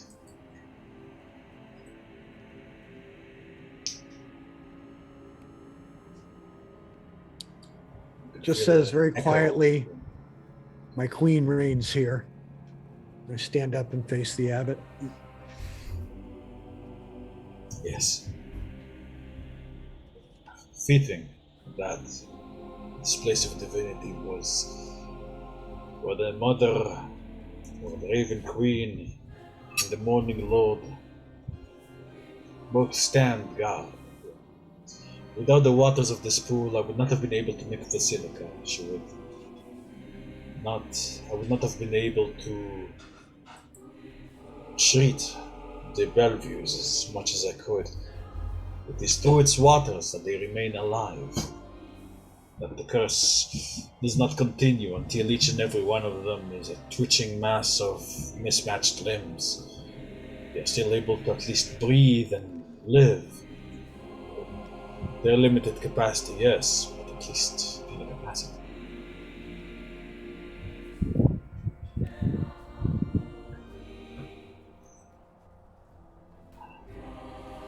This area behind us. This is called the Shrine of the White Sun. It's incredibly ancient. In fact, it is a small shrine to the Morning Lord, erected here, I believe, by the first people who found the pool. Must have thought that it was his, or that it was here by his magic. I'm afraid it has fallen into disrepair. I don't really have someone amongst my faithful who is gifted in terms of woodworking, I'm afraid.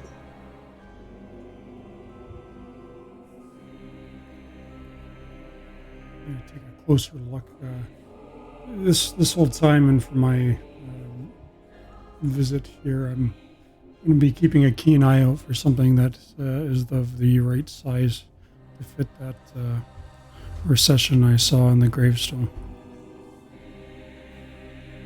Just an FYI. I called out to Fisk and I said, "Hey, Fisk, come on over here and look at this place." And I'm kind of walking around looking at the actual structure of the building, or the, Archibald's like taking more drinks, and the abbot stops by Vasilla and says, "My dear, whatever curse or affects you, it is, at least I don't believe, is as strong as the Bellevue's. If you drink from these waters, it may well change you back to how you were."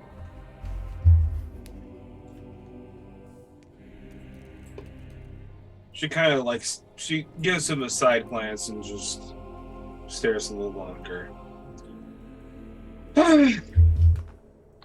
Man. Not yet. I respect that. Yeah. I got business to finish here. I need to earn this. And as she walks away, she goes ahead and pulls out that little coffee mug.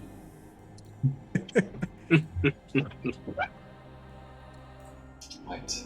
The floor here is incredibly heavy. In fact, Talmadge, Honor, and Fisk, what are your weights, including your equipment? The floor is creaking. The abbot looks a little bit apprehensive. Even with that, I've only got like 35 pounds of stuff on me. And I'm tall and skinny, so maybe 200, 220. Maybe 230. Right. As long as it's just the three of you, it seems that it should remain standing, but you can definitely see what he meant. The floorboards creak and kind of sway under your feet. It's certainly seen a bit of days. You guys can see that the statue here is barely recognizable as anything more than a humanoid holding a rough representation of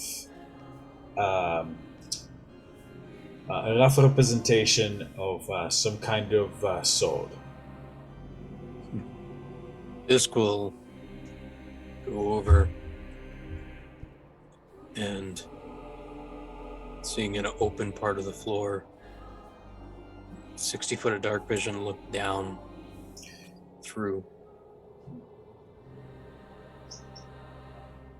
Beneath there is nothing more than mud and mulch.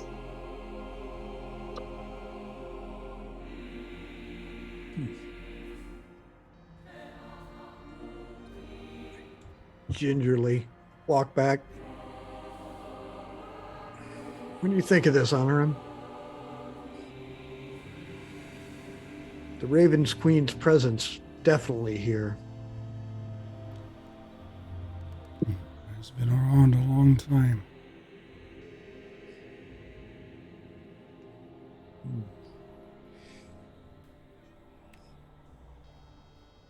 Look around the base of the statue and the statue itself. Go ahead and give me a perception check.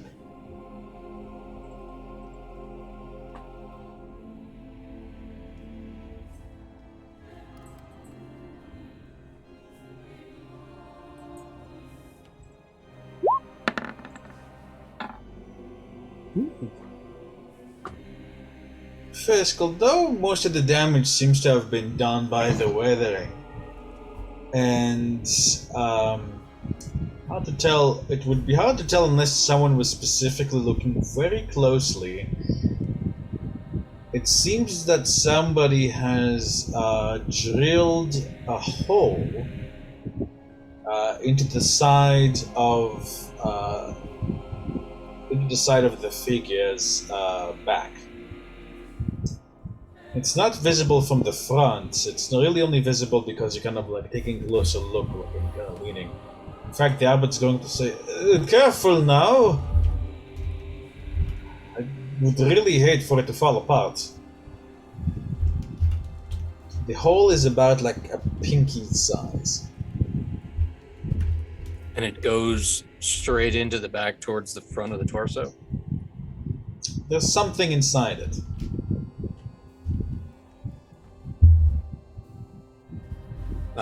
I'm gonna.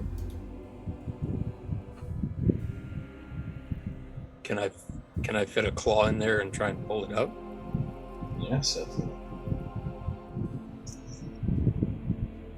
You I'm like Ooh. standing on this thing's shoulders, and I just Fisk, give me an acrobatics check, as right now this is going to require you to balance pretty carefully. Go ahead.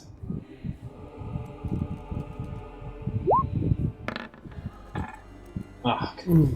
Alright, Fisk. The floor doesn't even creak underneath you as you expertly spread your weight. You guys can see Fisk pulling out something Gavakos. And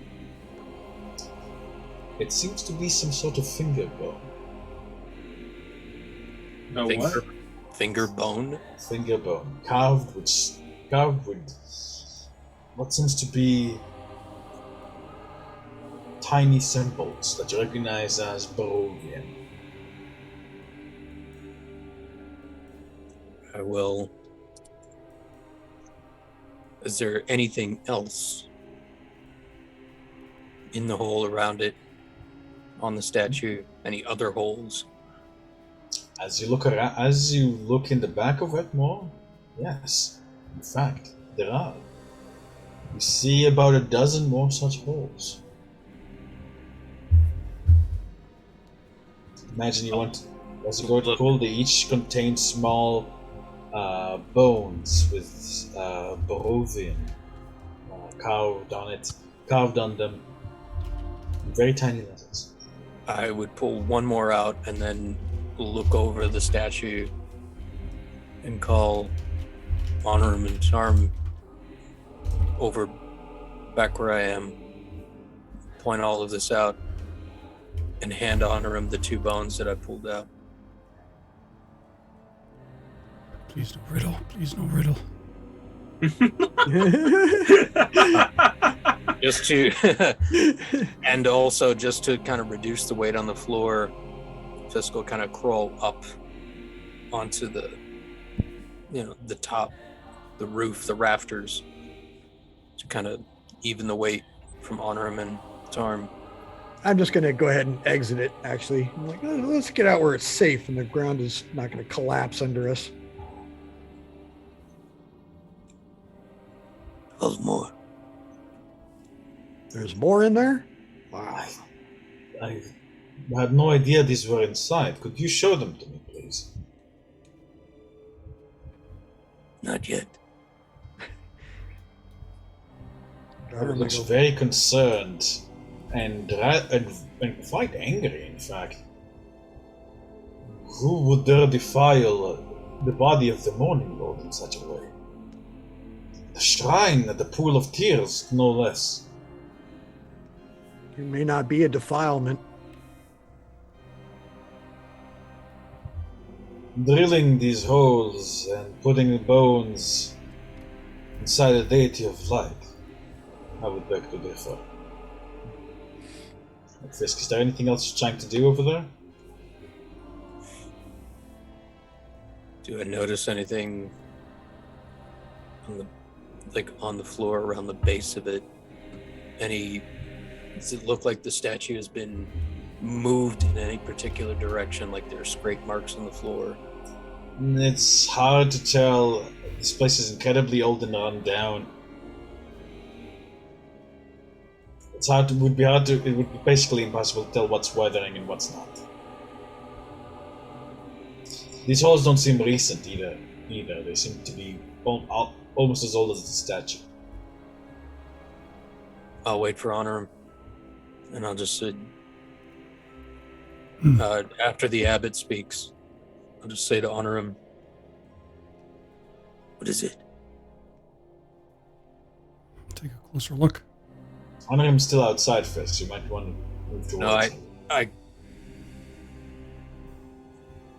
Okay. So they didn't follow me over to... We walked over and then we got out because the floor The was floor was creaky. creaking, yeah. All right. So we're- Then I'll kind of climb my way up over the roof and drop down to the outside. And the bones to Honorum. What is it? Now we'll take a look. Yeah, but we'll move closer as well. It is incredibly tiny writing in Barovian. However, Honorum, you can also see other languages there. Due to your third eye, you can see that interspersed with the Barovian here and there, in magical ink is infernal lettering as well. Which I'm knowledgeable with. It is curses, foul things, and insults in infernal, although it's hard to make out as the Barovian makes it difficult to understand. However, the abbot's eyes open in shock, which turns to incredible fury. Should we get the rest? Unbelievable. He looks back, like in the direction where, into the trees, like towards where you guys came from, and unforgivable, irredeemable. Have they desecrated the monument? Betrayal. Quick thing. I can read Infernal. What does that say? It's basically foul words and insults. In Infernal, and the Barovian you can't read, and the Abbot will say, "This was put there. This was put there by the Bellevues themselves.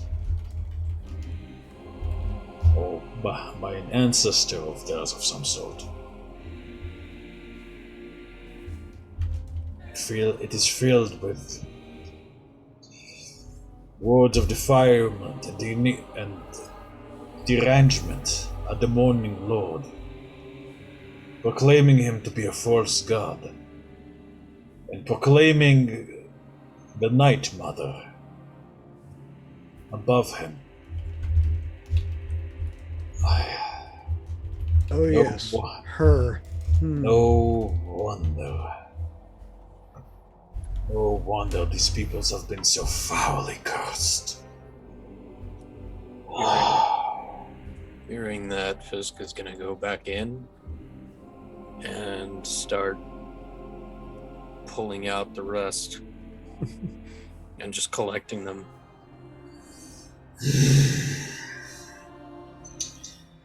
With that, the abbot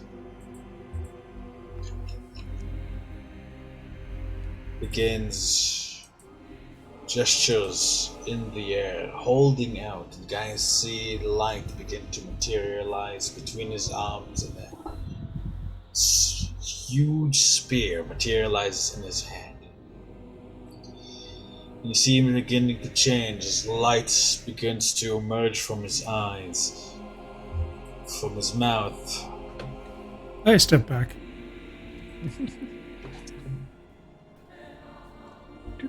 I step back the other way. This shall not stand. The abbot transforms into a massive angelic form. You see his wings, huge and golden, interspersed with black here and there. Please wait here, my friend. And like now his voice is booming and almost hurts your ears to listen. Archie almost falls in the pool as stumbles backwards behind here. I shall go and cleanse my abbey of this filth.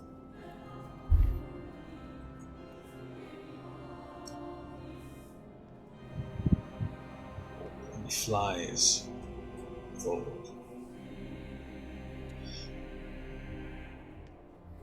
A little just The area around you wavers, and you guys all find yourselves back in the garden. It seems that in his fury, the whatever has been allowing you to enter the area of the pool has fallen away. Did I You manage to materialize pull, back in the garden. Did I manage to pull the rest of the bones out? I'd say so, yeah. So we're in the garden where that scarecrow is? Yes. Okay. I go, well, I don't know how long I have, and so I go to the scarecrow immediately.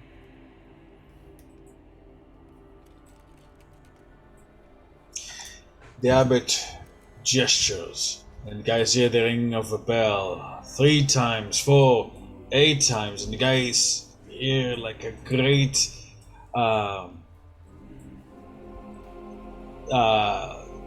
sound of as the courtyard begins to fill with hundreds of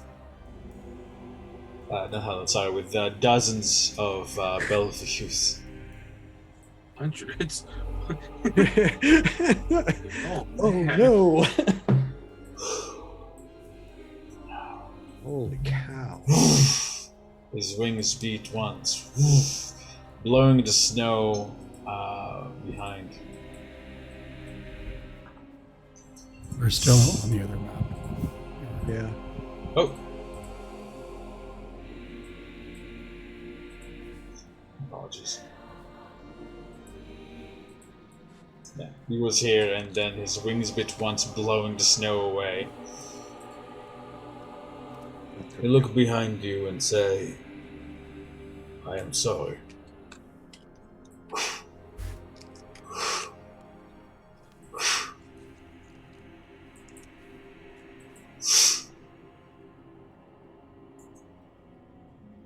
Interspersed with bell rings, as the bell rings die down, you guys begin to hear screams. Like horrible and pathetic, mewling and bleeding. No! What have we done? Save us! You guys see some mongrel folk like escape and his spear lances out, piercing 2 of them. One manages to escape and run away. You guys hear it's horrible screaming.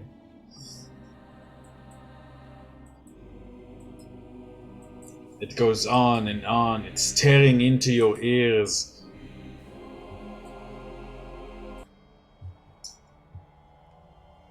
Back to the Scarecrow.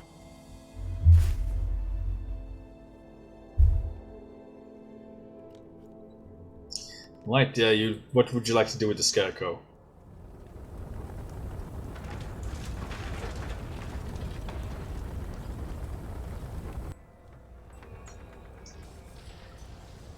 Harmogen?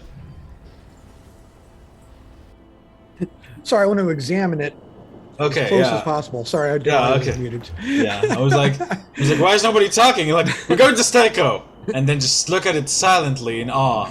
What a beautiful Scarecrow. So majestic. I just didn't know there was a couple of scarecrows, and I'm looking for Yeah. the biggest, most obvious, oldest looking one. Right. I start casting Detect Magic while Tarm takes a look at it. Right. In the the head of the Scarecrow is reading as deeply magical, and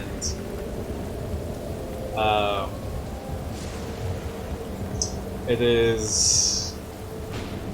Which one? There's two. Oh, sorry, that one. Oh, okay. All right. I'm keeping my eyes out for Senior Looney Tunes in the sky. It's from the sounds of it. He's in the courtyard, killing, massacring them, and you can hear the screams of. Sorry, Tom. Kev, I'm trying to share my thing. How do I do that again? Share which? My music on YouTube. Oh.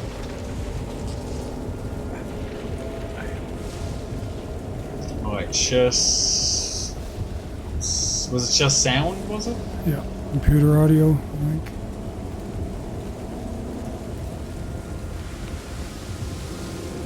Okay, it's working?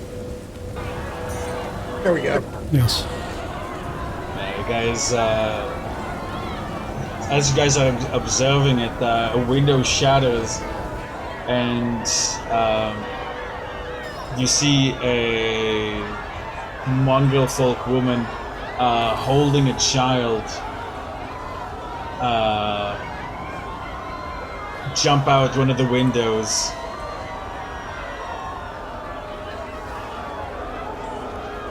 Falling in the crumpled mess to the ground before you.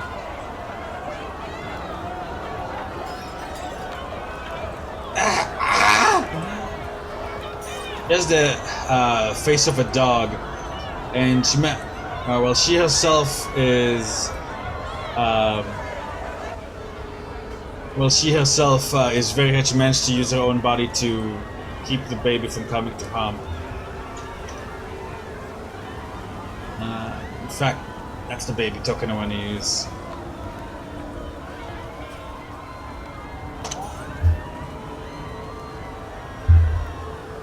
Look how handsome it is.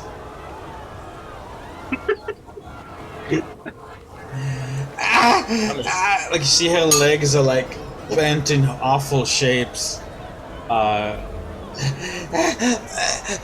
She'll grasp at you like inhuman eyes filling with tears. Please! Save my baby! She'll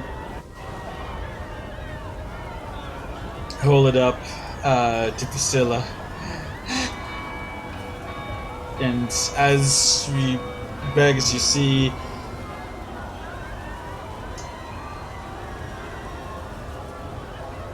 the abbot flying above the wall.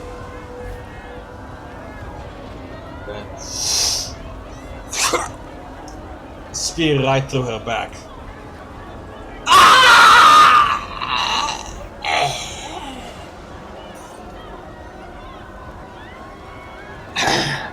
Like you see, like tears in her eyes. Is like the last thing she manages to do. Is Priscilla? Do you take the baby from Roman Prophet? First of all, holy shit! Oh! Mama. This escalated quickly. Between you and me, people will never find out about the bones. Yeah.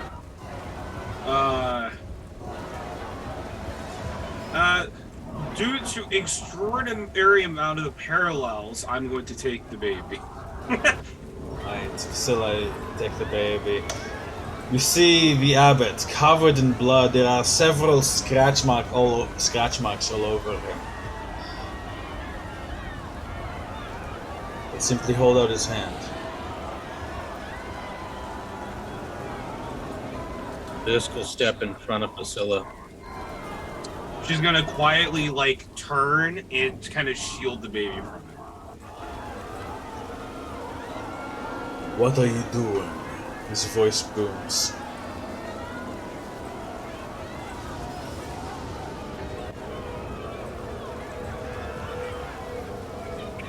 Trying to buy time for the others who were looking at the fucking Scarecrow. Right. Speaking of which, inside the Scarecrow, because that would also be taking place about the same time or right beforehand. Inside the Scarecrow, you guys find what seems to be a small box. Opening it, you pull out what seems to be a holy symbol. And I'm going to make it visible in the roll 20. Just a quick check. Are the sounds of everything alright? Oh yeah, I'm good. Yep. Chaos. Alright. Excellent. I'm so excited. Who was it? I think it was Fisk who was like, hey, here it is. I was like, yes! Somebody remembered. I think a lot of us remembered that kind of all at the same time. We all kind of had that. That makes me very happy. Oh yeah. We all kind of had that. There it is moment. Roll 20 is a bit frozen, but it is a symbol of a silvery sun with a ruby within. Inside the ruby, you see a small raven in the shape of the emblem of the Raven Queen. Really? Is it about the size of what would fit in the gravestone? Thereabouts, yes. Mm. Oh. Yeah. Nobody kind of hears this clackety sound as the saw spear extends.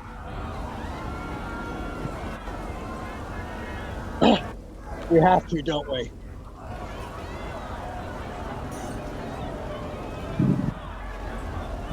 Having difficulty hearing you, Chris. Yeah.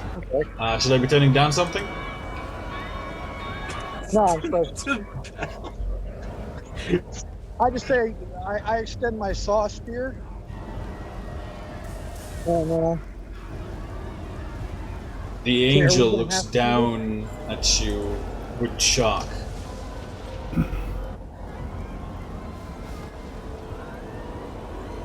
well, I just kind of stand ready, like, let's have a talk. I was fooled by these people for 100 years. To helping them, curing their ailments, feeding them, taking care of them. When they have defiled the Morning Lord's soul, it is likely their very family, this very them, that managed to defile and weaken the pool of sacred tears. They defiled the Morning Lord with base and vile witchcraft. And that Did this includes child- the murder children. Did this child?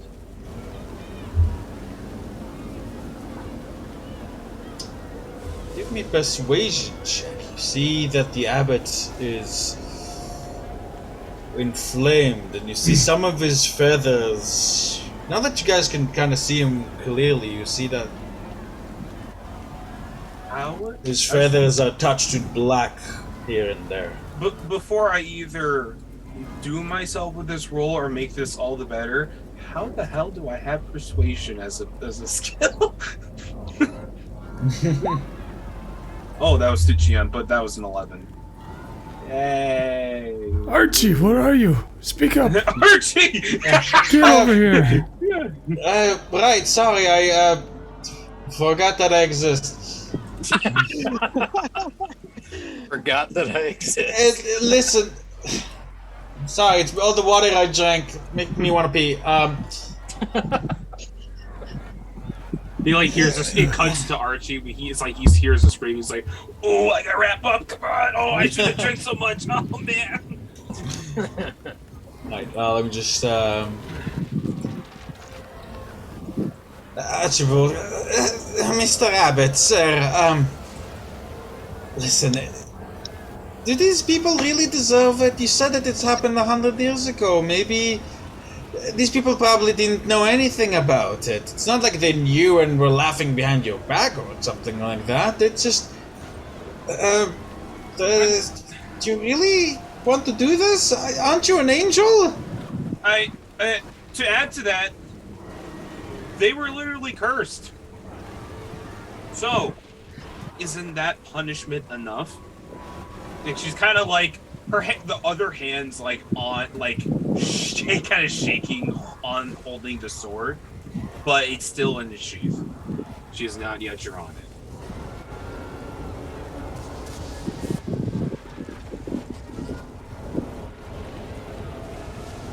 That was just floating. You can see that he is incredibly angry, incredibly furious. It's distorting his feature into his beautiful angelic features into something ugly. As he looks at the baby with hatred and then back to the shrine. Come blue ocean, come blue ocean. Ptarmigan puts back on the helmet, thought,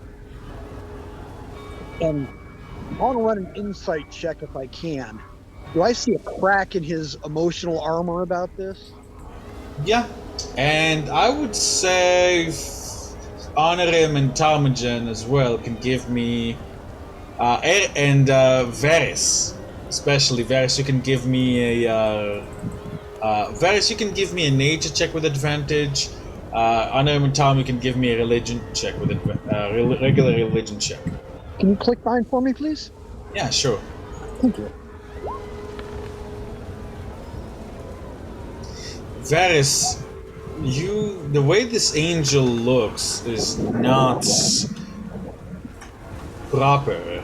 Like these black spots on the wings where the feathers seem to be.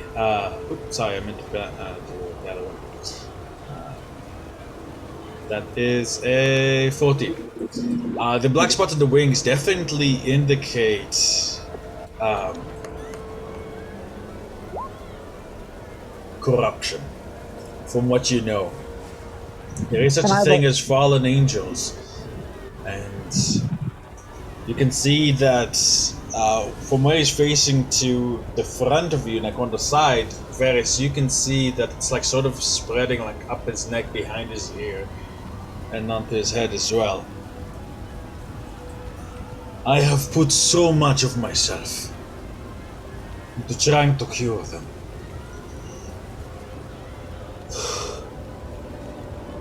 He raises a spear and you guys see Vasilika running. Father, no! Like she's going to like kind of like stand, like jump between Vasilika and the Can I linebacker this shit? Yeah. Bonus action, shift, grab her, get her out of the way. Can I do that? Or is that you're trying to grab her out of the way? Yeah, like as she's running past here. Alright, give me an athletics. Alright. Vasilika is going to contest that. Oh, I'm excited. Alright. I didn't think this was happening. Why does this shit always... I didn't think this would happen. Ooh, there's still a chance, dude. This one's gonna be strong as she. Oh. Oh. Alright. People never find the bones. Okay, athletics. Let me see what she's going to roll. She's gonna have like a +9 or something crazy.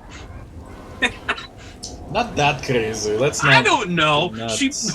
She put a butter knife into the wall. She doesn't even have athletics as a skill. That's even scarier. Alright, let me see. That is 21. What? She doesn't have it as a skill? Uh-oh. There are some hints onto Basilica's true nature. Wow. You try to move her aside, but it's like moving, like, you can't. Yeah. Basilica she doesn't even notice. She's simply too strong. It's not like she's too heavy. She's simply like too strong. She moves her hand. You rip out, like you almost rip out a fingernail as you try to grab onto her. And the abbot, and then he backs up in horror and begins to transform back, as Basilica stands there with the baby just out of harm's view with his spear struck through her.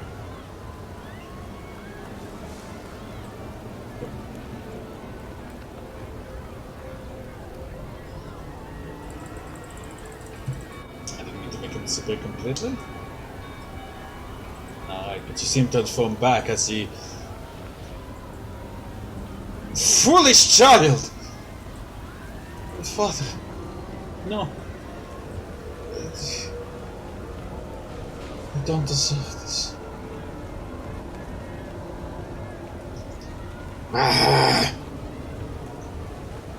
Months of work! Ruined! I will have to find a new replacement for your stomach. Fine.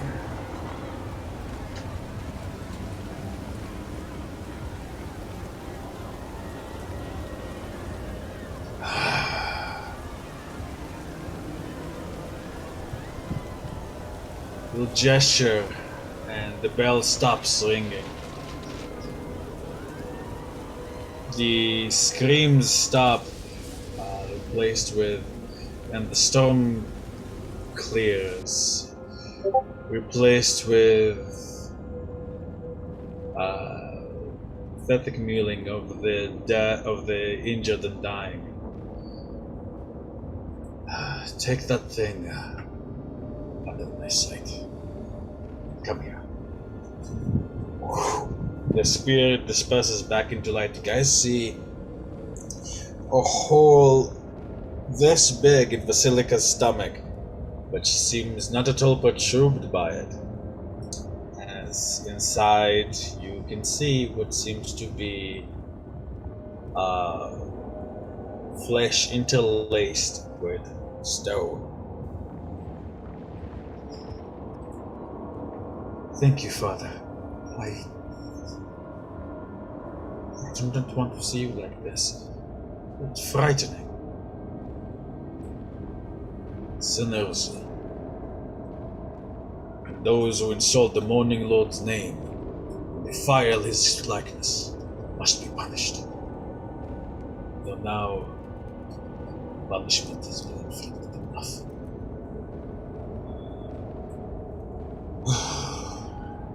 She'll bow and taking the baby, look at you guys and say, thank you. You specifically Vasilla and Fisk. The abbot turns his back to you, holding his hands behind his back. I believe for thou, our business is concluded. Almost. I'd like to speak to Kevin, or Kane, rather.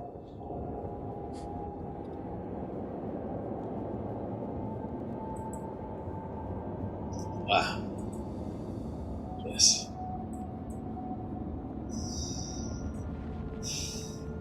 Sighs.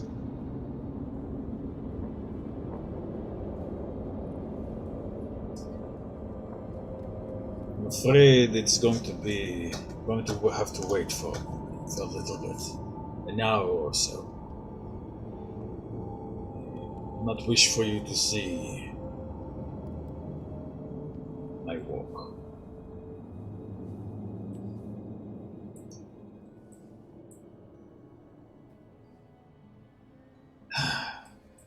pick up the corpse. When you hear, I will call for you when the cleaning is done. Please wait here. You can see that one of his that the cracks have now going all through up to his eye, like right up where his eye, like underneath you can see the gold interroiling with a bed of black particles. In your head, Krezk, Tomas is weeping.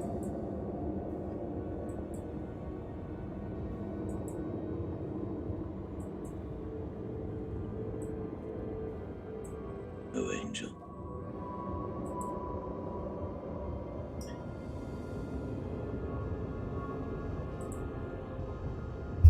I looked at Varus. He is no ally.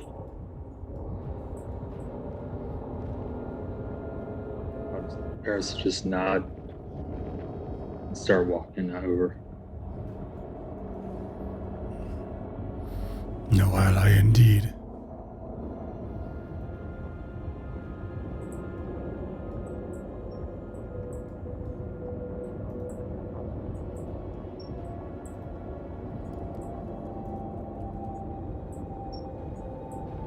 Well, since we're waiting, I'm going to go back and thoroughly examine the Scarecrow. No, you guys already got it. Okay, there's nothing else to. Okay. I was put just it in making the sure. Roll20. Yeah, I saw that. Awesome. Okay. Yeah, I know. Let's make sure I didn't miss anything. So as your hands, as you examine it, Ptarmigan, you feel an intense and deep connection to it already. As you begin to attune to it, you feel some of the memories flow into you, some of the knowledge. It's almost as if the knowledge is being imparted to you. The holy symbol of Ravenkind, also known in the past as the holy symbol of Ravenovia, is a unique holy symbol. It predates the establishment of most churches in Barovia, and according to legend was Van Royen family. Ravenovia Van Royen was Strahd's mother's maiden name. As cleric, she traveled the land to deliver relief from sickness and night creatures who even then infested this heavily magic place. When she died, it went missing, but her followers who already worshipped her as a saint began worshipping her as a god, calling her the Queen of Ravens. They believed that even in death, she continued to ease the fear of those who were dying, and those who feared the dead. Although her name in history has been forgotten in mist-covered Barovia, her worship has spread far and wide. You are here at the beginning, holding the very symbol she used to make the lives of those around her just a little bit better. It has 1d4 plus 1 charges daily at dawn. Because you are a paladin, you are able to attune to it. You can expend 2 charges, present the holy symbol, flare with holy power. Vampires and spawn and other kinds can, within 30 feet, DC 15, or be paralyzed. Also can turn undead and even summon sunlight with this symbol. Ptarmigan, you can feel a pulsation of acknowledgement. This involuntary smile climbs to your lips, as you can feel the Raven Queen's joy at you finding one of her holy symbols. Ptarmigan actually smiles. Kind of closes his eyes.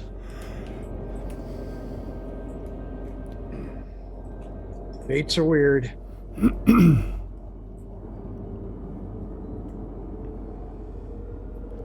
See if it fits in the tombstone. It might have more secrets yet to unveil. Very smart. I'm just gonna stroll on out. Let's see. Alrighty. Just go up to Priscilla. Just sit in front of her. Sage the baby.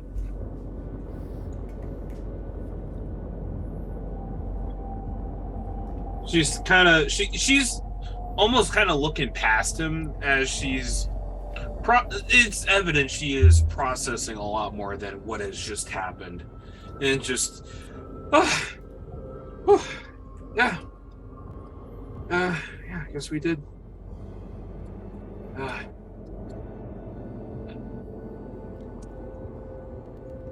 You like her? Thanks. She's good. Just walk by. You guys can smell a great fire and sound of wailing now coming from inside the wing once again.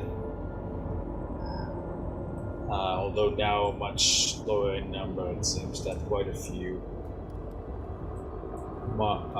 Belleviews have been called by the incensed angel.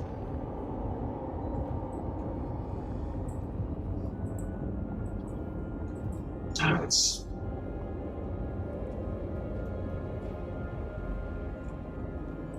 How's this fella down here that I can see?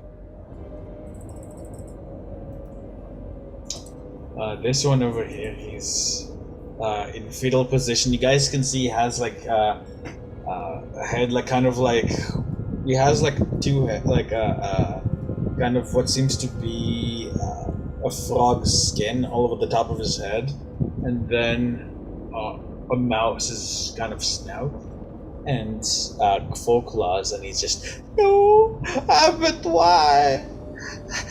What have we done? No, no. Shaking in a fetal position, he looks up to you with teary eyes. Why? Why?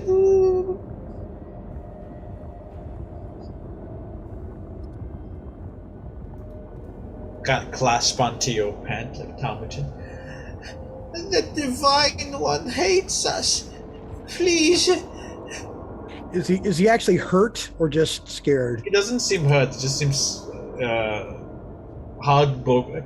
More heartbroken than scared, really.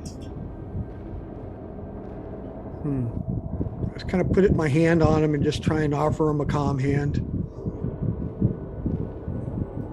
The deformed creature grasps onto you and begins sobbing big, ugly sobs into the side of your tunic. You can feel his snot and tears mixing together and soaking through it.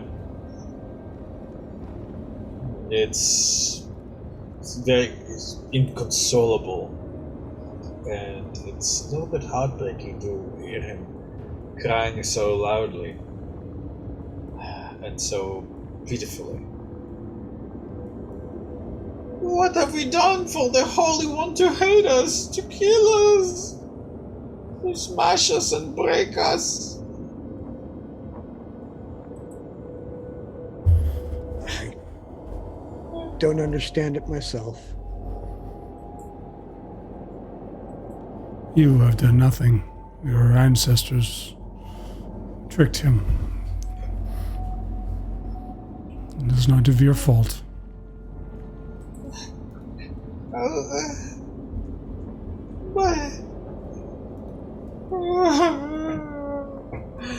And his hatred of us is true and deserved. Holy One, he'll get up and start screaming and clawing at the closed gate. Holy One, please, avenge your wrath on me. Spare the rest, please. Ah! Holy Father, please.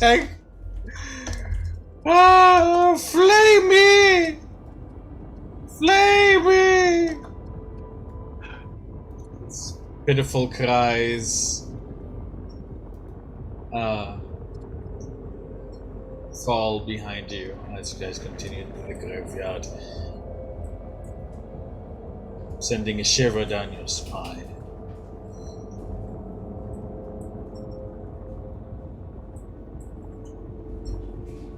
I would like everyone to give me intelligence saving throws, as the reality of what just happened sinks into you.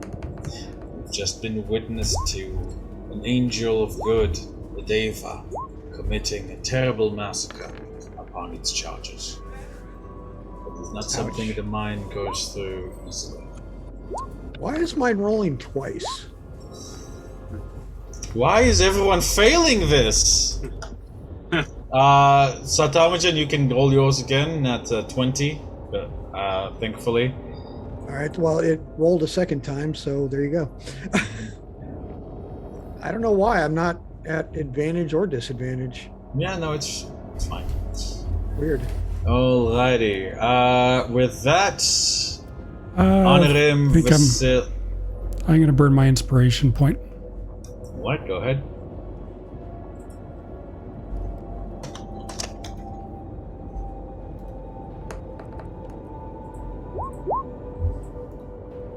Alright, thank you. With that, let me see. Vasilla.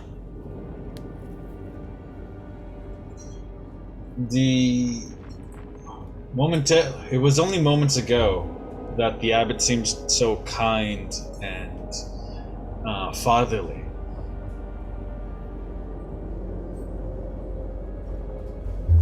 And now to see him covered in blood and viscera of those he protected makes you sick to your stomach. You have acquired a madness. Long-term madness. You are deathly afraid of the abbot. When in his presence, you lose the ability to speak and babble incoherently.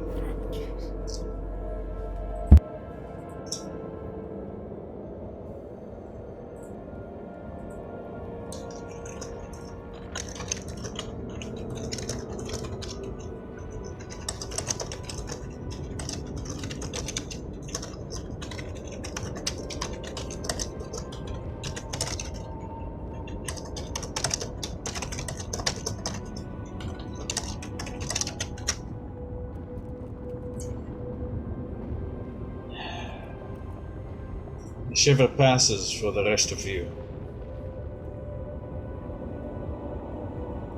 But Vasilla, you can feel tears beginning to sneak their way down from your eyes. Bitter and salty.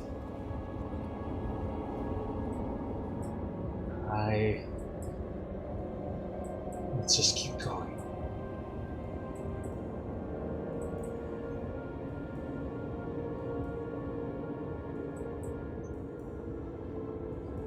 You guys can see the two guards at the gate simply holding each other, weeping, not looking up at you.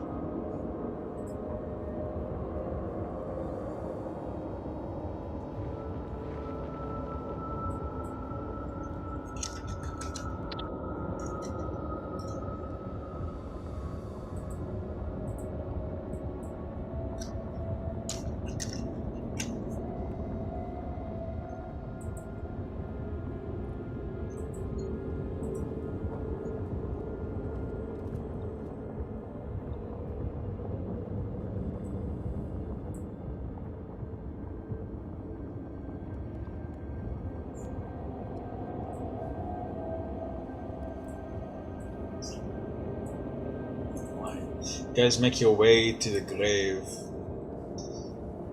of Natasha Petrovna. It lays serenely here, touched by the horrific violence that just took place here.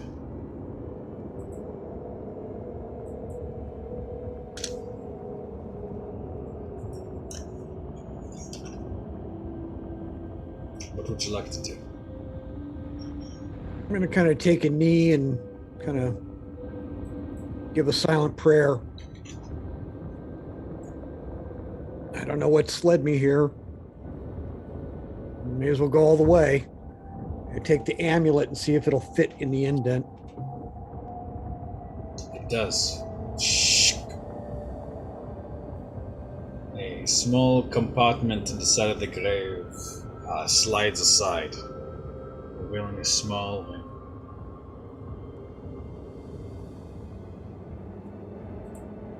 What's in it? Oh. Hello? Yeah. The small compartment reveals slides aside, revealing a small ring. A ring. Yes. Darmagen has a little faith and just reaches in and takes it. Takes it. It's a little wooden ring with what seems to be the design of a branch around it. The inscription inside reads, "May you always be well." I read that aloud and I hold the ring up and to honor him. What do you make of this? Honor him. Give me an Arcana check.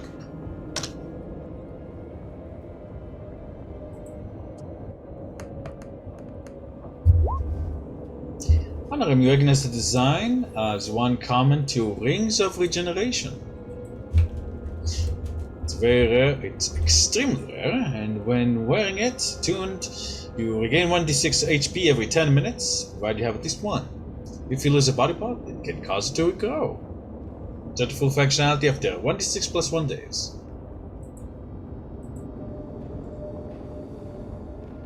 Excellent. Put that in the bag.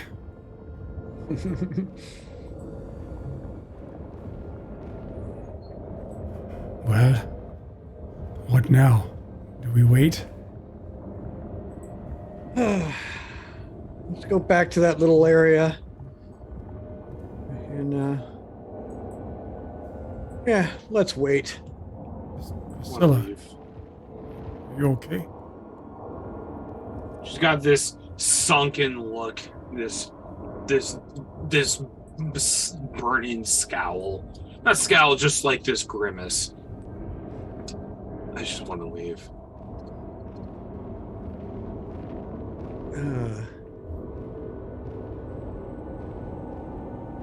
How are these guards doing still? What are they talking about? Same thing, pretty much? Just babbling? They're talking about listen, bending a year to it. It sounds like they're talking about what just happened. And when they notice that you guys approach once again, this time they do notice you. This one has two heads. One is that of a small child going out of its neck. And its face is rather goat-like. Wait! Please, could you speak to the Holy One? Speak to the Father on our behalf. We've done whatever we've done to offend him. We'll take it back. We'll do anything. We will try. Woo! God, like, does that horse noise involuntarily? Oh, thank you. You'll gonna grovel at your feet and kiss your feet. You can see that he has this bulbous, and you have the nasty feeling that he has small heads growing out of him all over his back.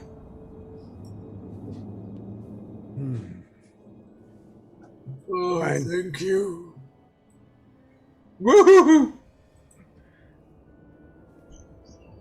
I just kind of look at everybody else. start heading back to that garden. As you guys head back to the garden, and wait the rest of the time. Wait about a few minutes later. Everything has fallen. By this time, things are fallen silent.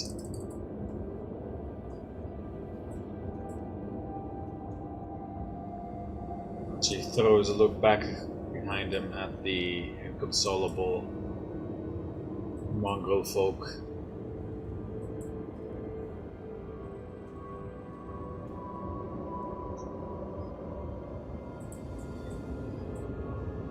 The Fisk, as you pass the gate, it opens, and the abbot strides through, clean once again.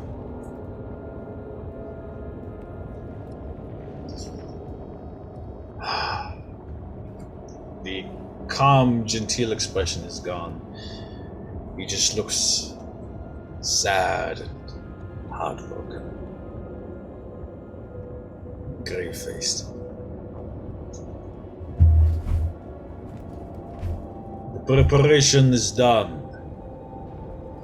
The bodies have been dealt with. You may come to meet your friends.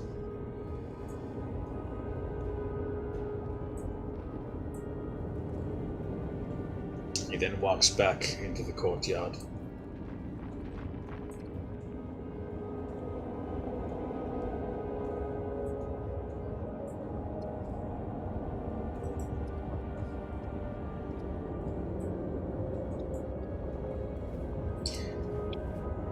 Walking inside, you see the courtyard is awash with blood. Some of the disciples are currently trying to shovel and sweeping it out back. And as the abbot passes, they freeze in place, not daring to move. The abbot ignores them and proceeds.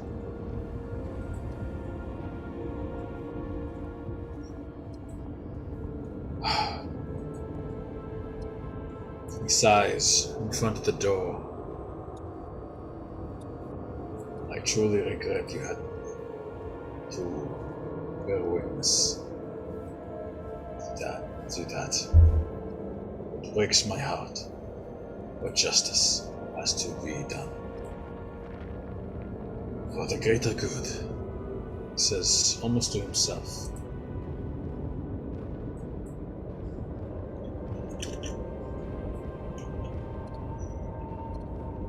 He opens the door. Follow me. I've housed them separately from the rest. For their own good.